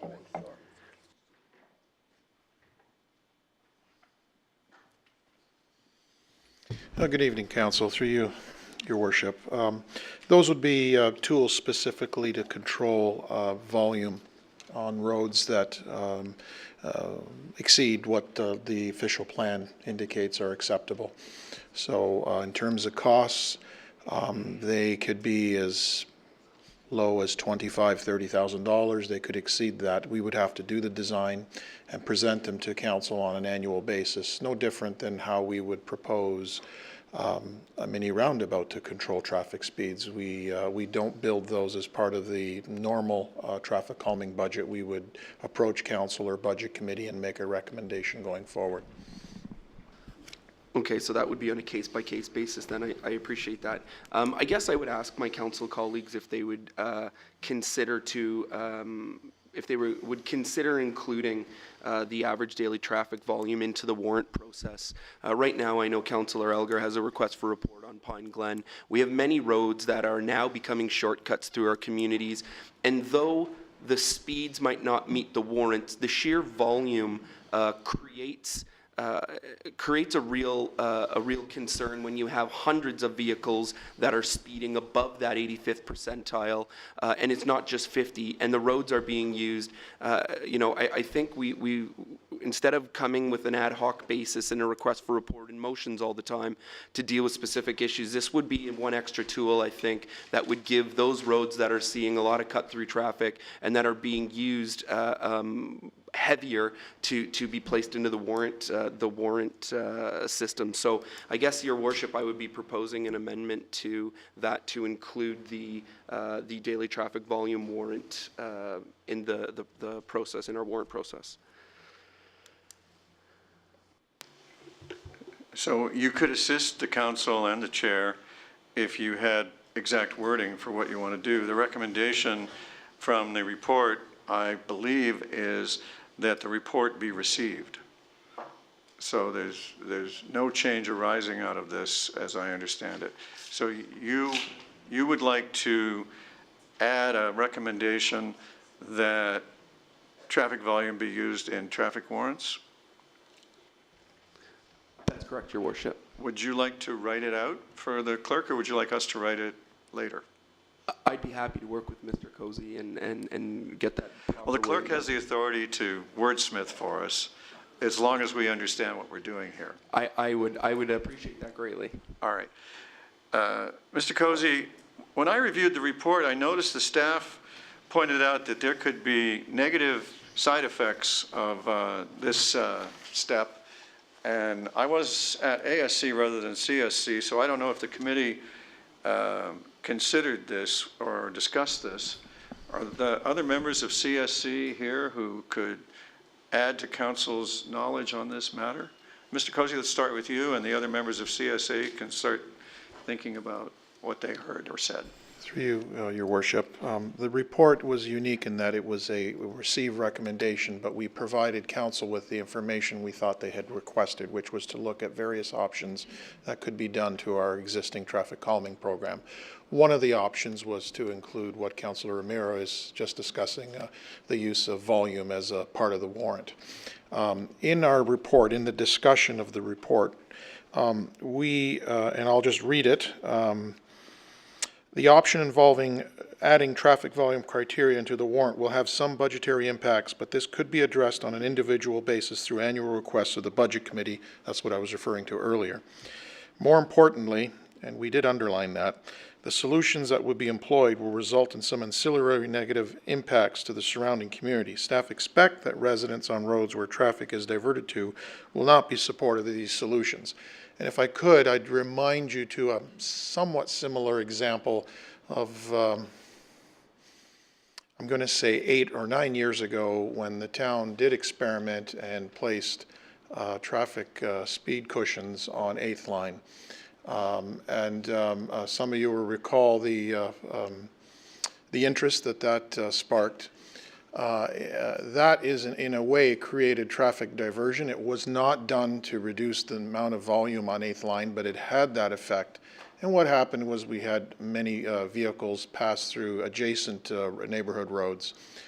At the time, council felt strongly enough on this issue that you actually passed a motion that said we would never place speed cushions on roads of that order, minor arterials, major collectors. From that experience, staff was just advising committee in our report that we expect some pushback when we divert traffic to other streets in the neighborhood. We expect there's going to be some pushback from residents, and we just wanted you to know that. All right, so are staff in support of the idea of introducing traffic volume criteria into the warrant system to address cut-through traffic levels from lower order roads to higher order roads that are intended to carry higher amounts of traffic, to read from the report? No, we were pushing option, I believe it was option 2, which was to go with the portable speed display signs, or RSDS units, which I believe you adopted as part of the budget process. That's included in the budget you just approved. Thank you, Mr. Cozy. Councillor Elgar. Yeah, thank you very much. I understand where Councillor O'Meara wants to go, but I also was able to get the town to do a trial on a certain street in Oakville where the gentleman would almost every day call to tell me they're speeding again. And the town was good enough to put in the speed bumps. He called in the fall and said, if you don't get rid of them, my wife is going to divorce me. She could not stand the thump, thump, thump, thump in front of his house. She was driving her crazy. So, and the town did reluctantly take them away. And I never heard another issue about speeding again from that gentleman. But there is good, but there's an awful lot of bad if it's where it's located. And if you're anywhere near in front of a house, it's not a pretty noise. And I want to make sure I'm totally clear. The diversion that was referenced in the staff report was not to install speed cushions, but to actually put I'm going to call them deflectors that would force you to perhaps turn right at an intersection rather than going straight through a particular street to help reduce the volume. And in our opinion, that would have a similar impact of traffic diversion, where people are now on the side street are going to get more cars than they had been getting before. And I think you're going to get some pushback from residents in that regard. Now, currently, we did pass in the budget, though, adding what's it, 5 more portable? 5 more. We wouldn't call them portable. Well, okay. They're portable in that we move them about, but they stay up for several weeks or several months. You approved 5 additional units of that type, and you also approved a portable trailer-mounted unit that we are proposing to use in those examples where a particular road is close to reaching the traffic threshold. So we have a clear policy on when we install the units. You have to be higher than a certain speed, 85th percentile. And in the case where a road is close to that but not actually qualifying, we would use the mobile, the trailer-mounted unit as more of a public education tool and put it in the neighborhood for a short period of time, perhaps a couple of weeks, 3 weeks, and just move it about where we're getting those issues in those instances where we're getting close to the issue being defined as a speeding concern. Maybe next year we should look at giving portable units to any councillor who has a trailer hitch in the back of his vehicle, and he can just take it where he wants. I appreciate it. Thank you. All right, Councillor O'Meara, if your amendment for any reason doesn't carry tonight, I would support a request for report asking staff to report back on the pros and cons and many other, and all options for achieving what you want to achieve. Thank you, Your Worship. It seems to me that we've done that before. I can't remember if I've asked for that specific request. I think we have, but before we vote, I have a couple more questions as a follow-up if now's the time. Well, Councillor Giddings is ahead of you, and then we'll be back to you. Thank you. Mr. Cozy, you mentioned the item 7 or 8 years ago. Was that the one where the deflection devices were installed, subsequently removed, and the study showed that the average speed didn't change? it may have slowed people down at the deflection device, yet they sped up as a result of the, how dare we slow them down for a brief moment? Through you, Your Worship, I don't recall that. It was some time ago. The issue was the amount of traffic diversion or infiltration into the side streets off of 8th Line. And for that reason, they were, the council supported a resolution to not use speed cushions or speed humps or speed bumps, whatever you'd like to call them, on higher order roads. All right, and my other question, further to Councillor O'Meara's suggestion, would that have any effect on watering down or decreasing the importance that lack of sidewalks currently has in the factoring or the point system? For those of us that have areas with a lack of sidewalks, to have speeding traffic directly, without any buffer of any sort, that's my one concern with if we implement another factor. No, I don't think so. We already rank, when we develop a list of candidate roads that require to be traffic calmed, we then rank them based on whether they have a sidewalk or not. So they score, they'll get more priority if they have no sidewalks compared to a road that has sidewalks on both sides or sidewalks on one side. So it wouldn't change that. All right, thanks. Councillor O'Meara. Thank you again, Your Worship. So right now, Mr. Cozy, how do we determine which roads get the new radars that we have approved and that staff were pushing for? So two answers to that question, Councillor. The regular program requires the speeding threshold to be achieved in order to trigger the placement of an RSDS unit. You've approved 5 additional units, so that gets added on to our existing complement, and forgive me, I'm forgetting how many we have, but we would have more RSDS units that we could place on roads that qualify. So in the case of the trailer-mounted unit, these would be applied on roads where the speeding threshold has not been met, but is approaching. So there's a scale then that we use data and analytically arrange on a priority list to various levels, getting close to now, and then ones that are over.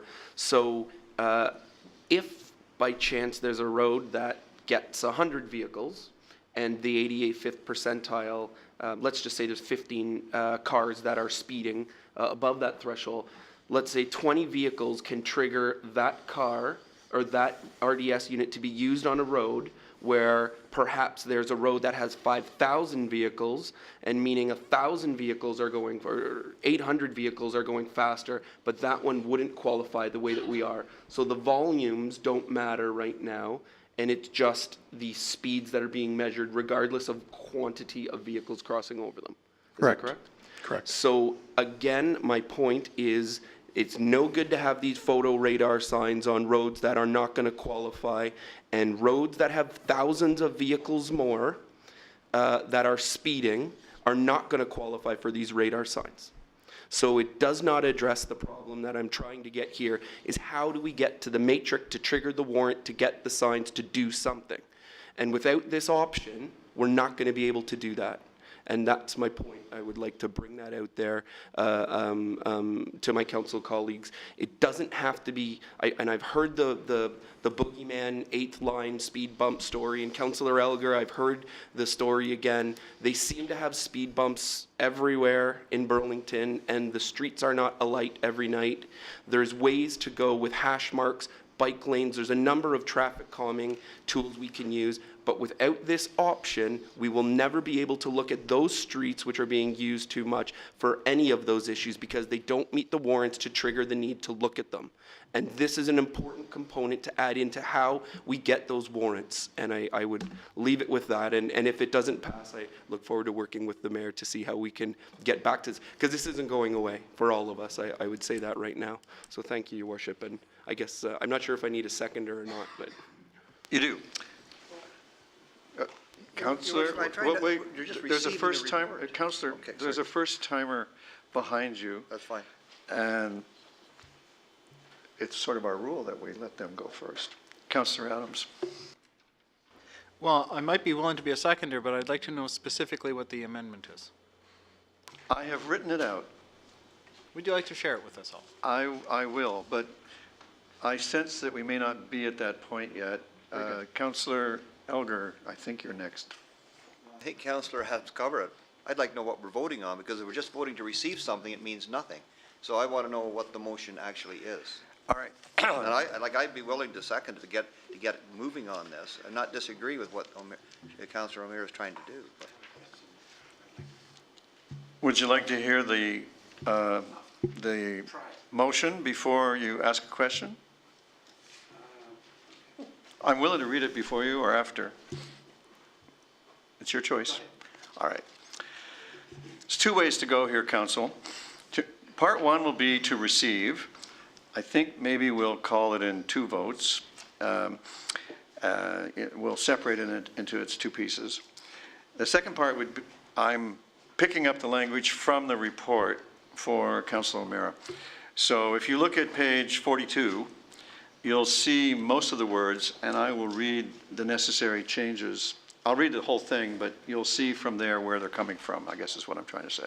So the second part might read, subject to the agreement of the mover, that Council directs introduction of traffic volume criteria into the warrant system to address cut-through traffic levels from lower order roads to higher order roads that are intended to carry higher amounts of traffic.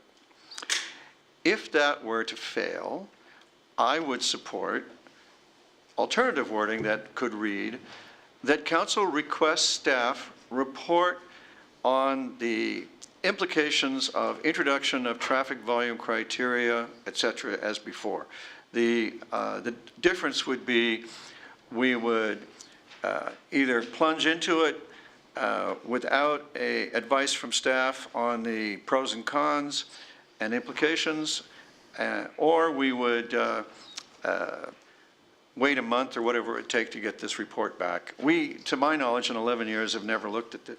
I've never read a report on this, contrary to the councillor's suggestion that we report on this before or frequently or whatever. So as you can tell, I'm more comfortable with the second option. And those are your options. The councillor is moving direction that the traffic volume, that warrants, that traffic volume criteria are introduced into the warrant system. Are we clear on that? We ask staff a question?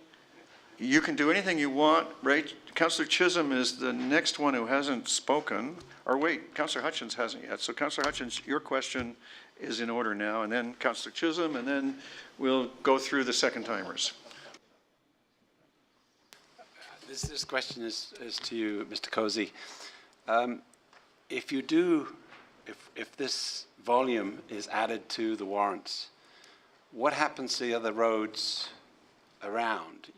I mean, are we going to be measuring the volumes also in the surrounding area as well as this to track of impacts? I mean, that's what I'm interested in finding out, because if you have a warrant and this volume gets on a particular road, then what about all the roads around? Through you, Your Worship, using the traffic volume as part of the warrant, what we would do is we would look to move traffic to roads that are expected to carry higher levels of traffic. So if we have a residential street that, say, carries, the livable Oakville says it's supposed to carry 1,500 vehicles a day, and we have a minor collector road nearby, we would push the traffic to the minor collector road. But because we have residential frontage on most, if not all, our minor collector roads, we expect that while those roads have been designed to carry that additional volume, we're going to get residents calling in saying, "What are you going to do about all the additional traffic on my road?" It's whack-a-mole. Yeah. So basically, we could be chasing this around a neighborhood. Basically, you're saying the volumes. I think it's a never-ending problem. Councillor Chisholm. I'd just like to pick up on a comment that Councilor O'Meara was talking about with respect to the volume versus low volume, high volume, and meeting those warrants. And what suggested is that would we consider if the high volume of traffic versus a low volume of traffic, but they meet the warrants, so the small volume meets the warrants and the big volume doesn't. My question is this: if we meet those warrants, is there a weight factor would a weight factor be suggested with respect to the high volume in relation to the low volume on the warrants? Would there be a weighting factor in there based on Councilor O'Meara's comments well established with respect to the volume of speeding going on? Through you, Your Worship, I think the best way to answer that question is to take 30 seconds here just to explain what we would actually do. You could meet the warrant because the speed is too high, and you would get traffic calming according to the policy, or you could meet the warrant because you have too much traffic on your street and not necessarily speeding. So we would deflect the traffic. That's considered a form of calming. Or you could meet both. You could have too much traffic and too much speed. In the case of the last example, I would imagine we would prioritize if we had 3 streets that met both warrants. We would look at the road with the highest volume as the priority over the other 2 streets. Does that explain it? Okay. Councillor Grant? Having lost, pardon me, having lost a bit of track of the ball, we don't have a motion on the floor at this moment, do we? We do. Oh, we do. Good. We just don't have a second yet. Well, speaking to the motion, I think one of the hallmarks of this council is that we consider all issues from all angles, and I think that going for a report from recommendation might be our better option rather than to rush head first, given the complexities of this. And for those of us who have been here a while, we know that there are problems with the different ways of trying to fix one thing. I look at it as fixing a leaky pipe, but whack-a-mole works too. And I think that it would not be wise just to jump ahead and make a motion tonight. Many of us have learned that when we act in haste, we repent in leisure. Councillor Elgar? The question is to staff. What is the turnaround time on this request for report, if in fact that is what passes tonight? Through Your Worship, we have a number of staff report requests that Council's made in the last couple of months that we're still working on those. We've recently committed to moving up the report on Pine Glen to February. I would say, just based on workload, it would be early spring. Okay, that's kind of, I'm just looking for a ballpark. I appreciate that. Thank you. Councillor Adams? I just want to make sure I know where we're at here. So there's a motion on the floor, but no seconder. Is that correct? And the motion on the floor Councillor O'Meara has moved that Council direct introduction of traffic volume criteria into the warrant system, etc. Okay. Having heard what Councillor O'Meara said, I'm not convinced that that's the best way of getting at what was worried about, and I think many of us are worried about, which is the issue of having a combination of high volume and relatively high speed with or without the issue of cut-through traffic. So Councillor O'Meara, are you concerned about the issue of cut-through traffic specifically, or is it the combination of volume plus relatively high speed? I don't think those two things are mutually exclusive. I think one leads to the other. Sure, you can have higher volumes on streets that aren't caused by cut-through. They can, new additions without road widening or scoping can cause more volumes in areas. That's current. But what we tend to find in most of the areas is it's caused through cut-through traffic. That's, at least in my experience, the roads that I get complaints from, the roads that don't meet our warrant systems are roads that people are using to get around traffic through the residential areas. In my experience, I will sometimes see smaller local roads where there's cut-through traffic happening. The volumes there are relatively small. They wouldn't meet the 1,500 vehicles per day generally. But you will have speeding issues from time to time on those streets. But we do have other streets that are collector roads where we have, relatively speaking, high volumes. They may not even meet the maximum average daily traffic volume thresholds that we have here, but they're relatively high, and we do have relatively high speeds. And those are the ones that I think we frequently get complaints about. And I wondered whether what you were intending to do was get staff to change the criteria to say, even if you don't meet our current 85th percentile warrant, but you come close, and you've got relatively high volume, even if it's not over our maximum average daily, consider those locations for doing something. Is that, because that's what I understood you to say earlier. I believe that's what I'm saying, and I believe that's what the direction the mayor has written down says. So within the motion that the mayor read is an additional piece that says, and can be used to address cut-through traffic levels from lower order roads to higher order roads. And I understood that to mean that you would try and divert traffic off of one road onto another intentionally to spread the pain, I'll say. And I'm not sure I support that. Yes and no. I mean, that's, and I apologize because we're doing this on the fly here. It's not about diversion as well. I mean, it's about getting them to slow down. And it's about trying to get the streets, and the roads are specific. So 1,500 is not town-wide. It depends on what the road is used for. So it could be 100.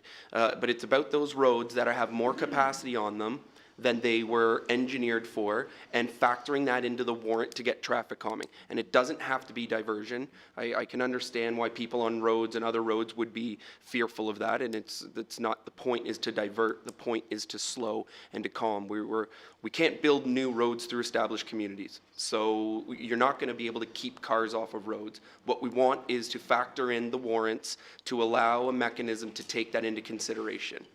And as a point of clarification, my apologies, Councillor Adams, the meeting that I was referring to that the mayor mentioned, we went over the traffic calming program with the speed in the town. It was last April or May 2016, and these same conversations came up, and these same discussions we had, though it wasn't a specific warrant conversation. We sat around this table a year ago and had this exact same conversation, and we are getting dangerously close to studying ourselves to death on this without doing anything. So I know Councillor Grant mentioned we've always taken our time to do things. I'm thinking we're going to take our time to do things when we won't need cars anymore because we'll be flying over the roads.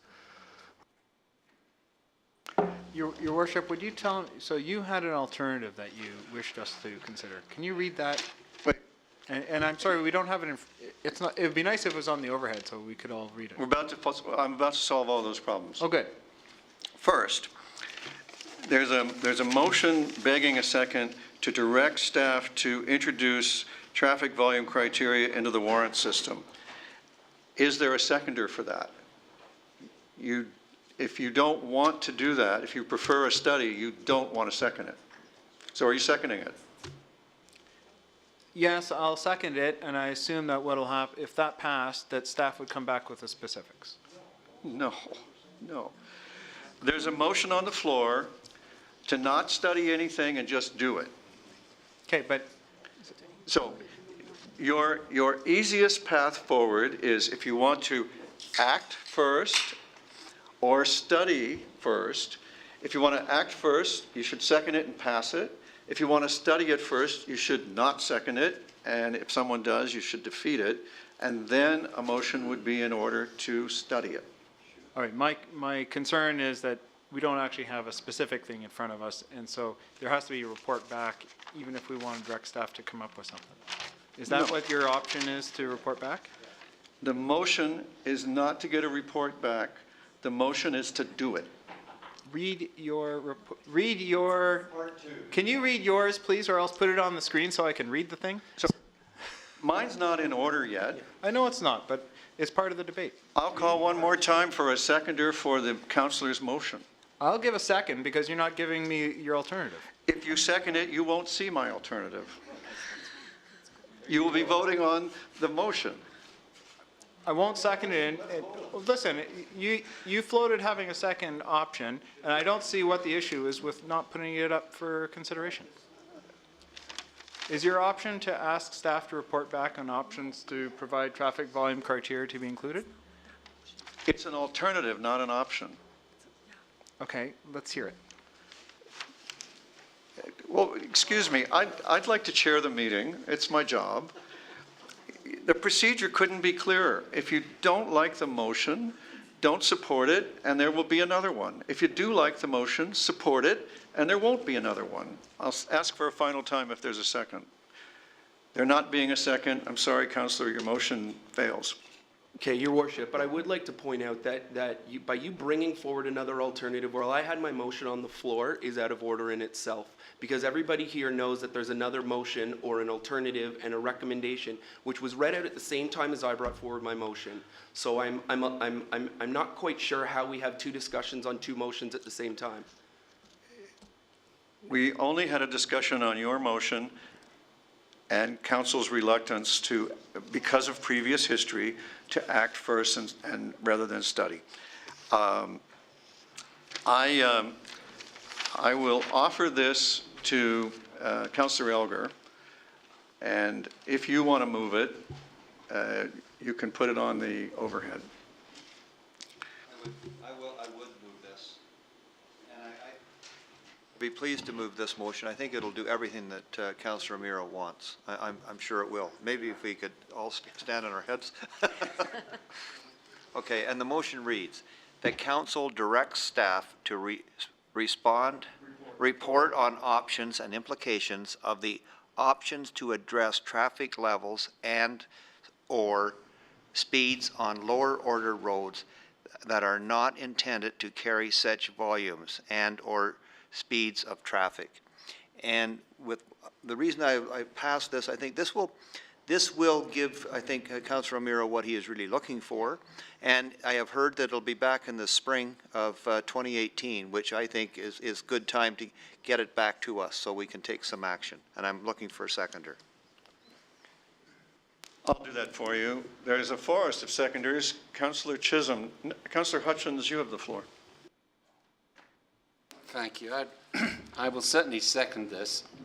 I'd also like to point Councillor out... Chisholm has seconded it. Oh. You can support it or oppose it. I support this.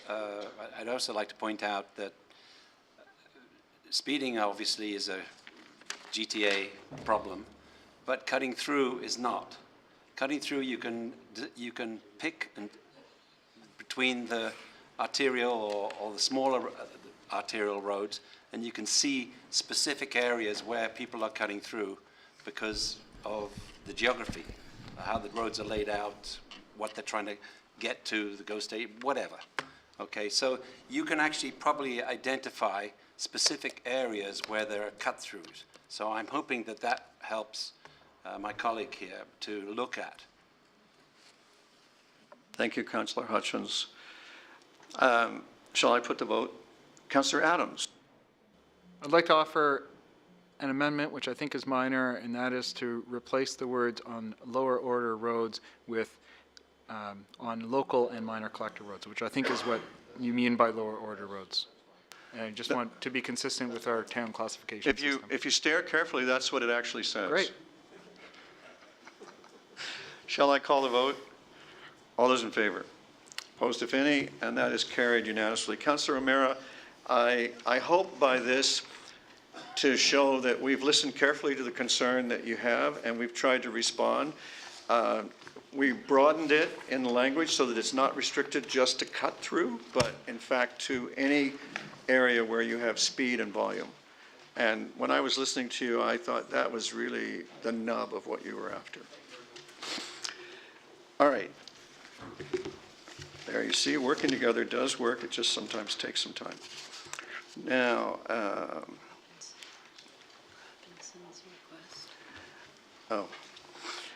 Councillor Robinson wants to move a motion to waive the procedure bylaw and invite a late presentation by Colonel Guy on something.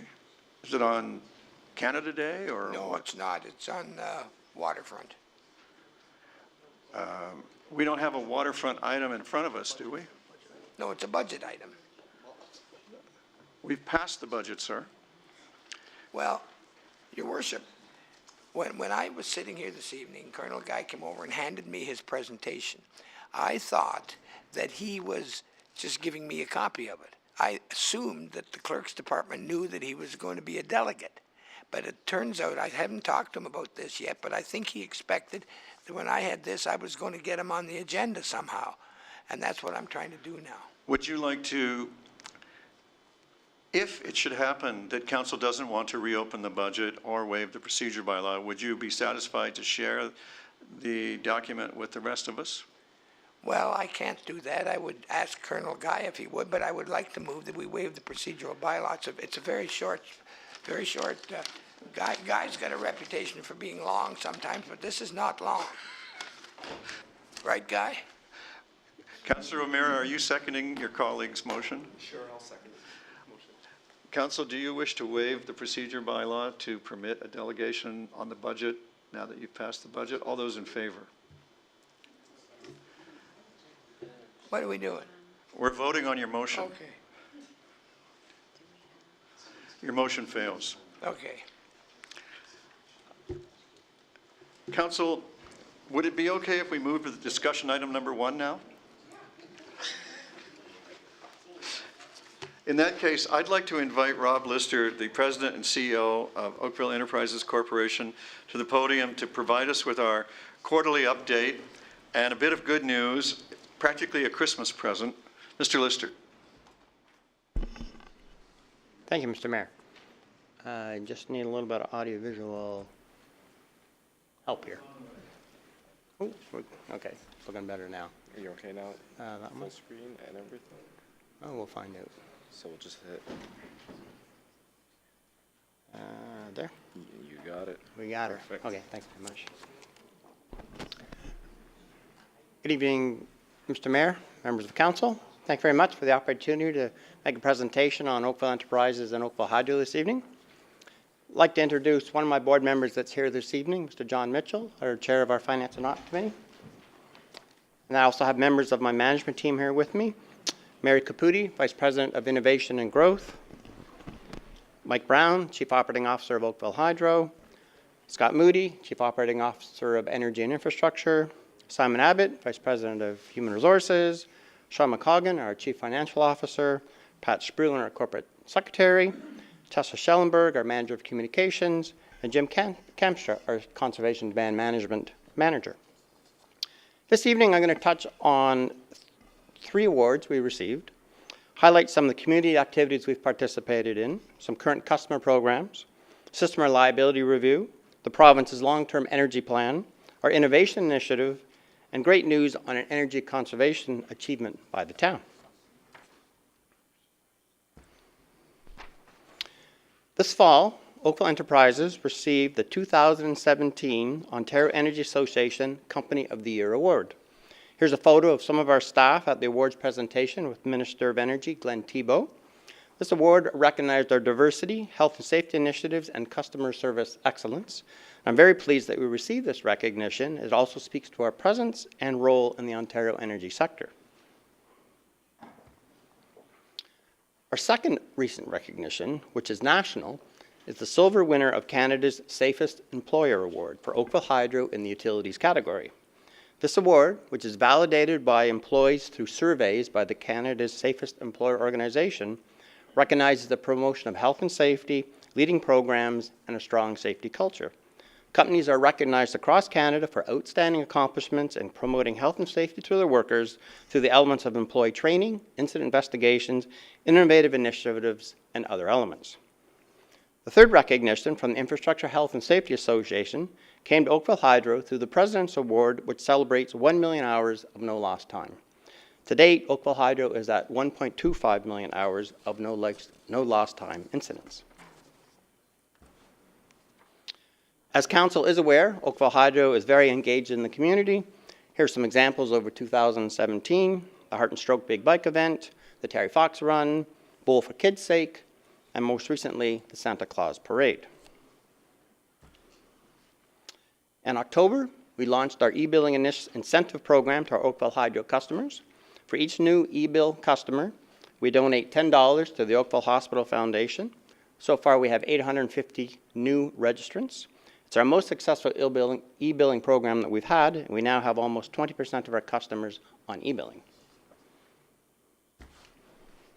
Our favorite topic, a reminder to Council, our annual tree trimming program starts up in January.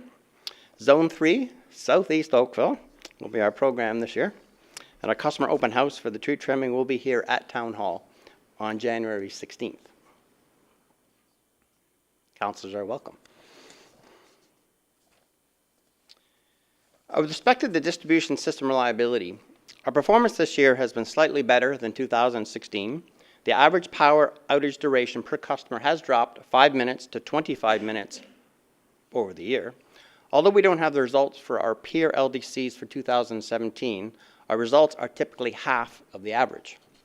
And Oakville Hydro's reliability performance is among the best in the province. Now, that being said, over the last 3 weeks, we had 2 significant outages in Southeast Oakville. On November 28th, we had a large outage where a pad mount transformer failed at a customer's location just before 9 p.m. The pad mount is close to the Hydro 1 Oakville high voltage transformer station, which is near the Ford plant. Because of this failure, there was sparking and flashing at the transformer station. It was initially believed that there was a serious problem at the station. Residents saw the flashing, so the fire department was called. Turns out there's no fire, and the problem was at the pad mount transformer. 3,100 customers were out of service. All but 181 were restored within 36 minutes, and the remaining were restored in the early morning. A second incident occurred on December 5th at 5:30 in the morning. A high voltage power line burned off in the Morrison and Lakeshore Road area, causing 3,600 customers to be out of power. Within 5 minutes, almost half were restored. By 9 a.m., 223 remained out of service, with all customers being restored at just after 10:30 a.m. In November, the Ministry of Energy of the provincial government released the long-term energy plan. There are 6 strong themes in this 155-page report: modernizing the utility business, enhancing electricity reliability, improving value and performance for customers, removing barriers to innovation, reaffirming the commitment to conservation and energy efficiency, and commitment to climate change initiatives. The government is focusing on the contributions and engagement of the local distribution companies in the many, many disruptive technologies as well as energy-related programs ahead. Some of the waves of change ahead include electrification of transportation, electric vehicles and autonomous vehicles, reduced solar costs, net and virtual metering for customers with renewable energy assets, Councillor Elgar, energy storage, artificial intelligence and blockchain, and the Green Ontario Fund for Low Carbon Solutions. And a big change for our sector is the government promoting and encouraging innovation, a culture of innovation in the local distribution company sector, and new solutions, which leads me into my next slide, and in 2018 at Oakville Enterprises, we are creating a focus on innovation.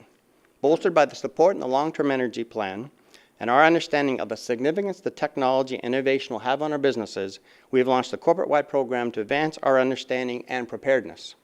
Innovation, for us, is staying ahead of the competition, adapting to changing technologies, and being more profitable. We are future-proofing our business, accelerating efficiencies, accelerating technology development and adoption, and increasing our relevancy to customers. There will be more to come on this file in 2018. And for my final slide, an update on Conservation and Demand Management Program. The current framework, driven by the Independent Electricity System Operator, is a 6-year program in which we're halfway through. We continue in our partnership with Toronto Hydro, which is working out very well. Our target is to achieve a cumulative 92.6 gigawatt hours in energy conservation savings by 2020 for Oakville Hydro, which is equivalent to about 11,000 homes dropping off the system over the course of the 6-year period. We've achieved significant energy savings in the first half of the program. And I'd like to highlight the Town of Oakville's LED street lighting conversion program that created annual energy savings of 4.7 gigawatt hours, which is equivalent to the energy use of about 600 homes. I'm very pleased this evening to present to the town a conservation demand management incentive payment of $695,000. And I have a very large check to illustrate the point. Council, let's all say together, thank you, Santa.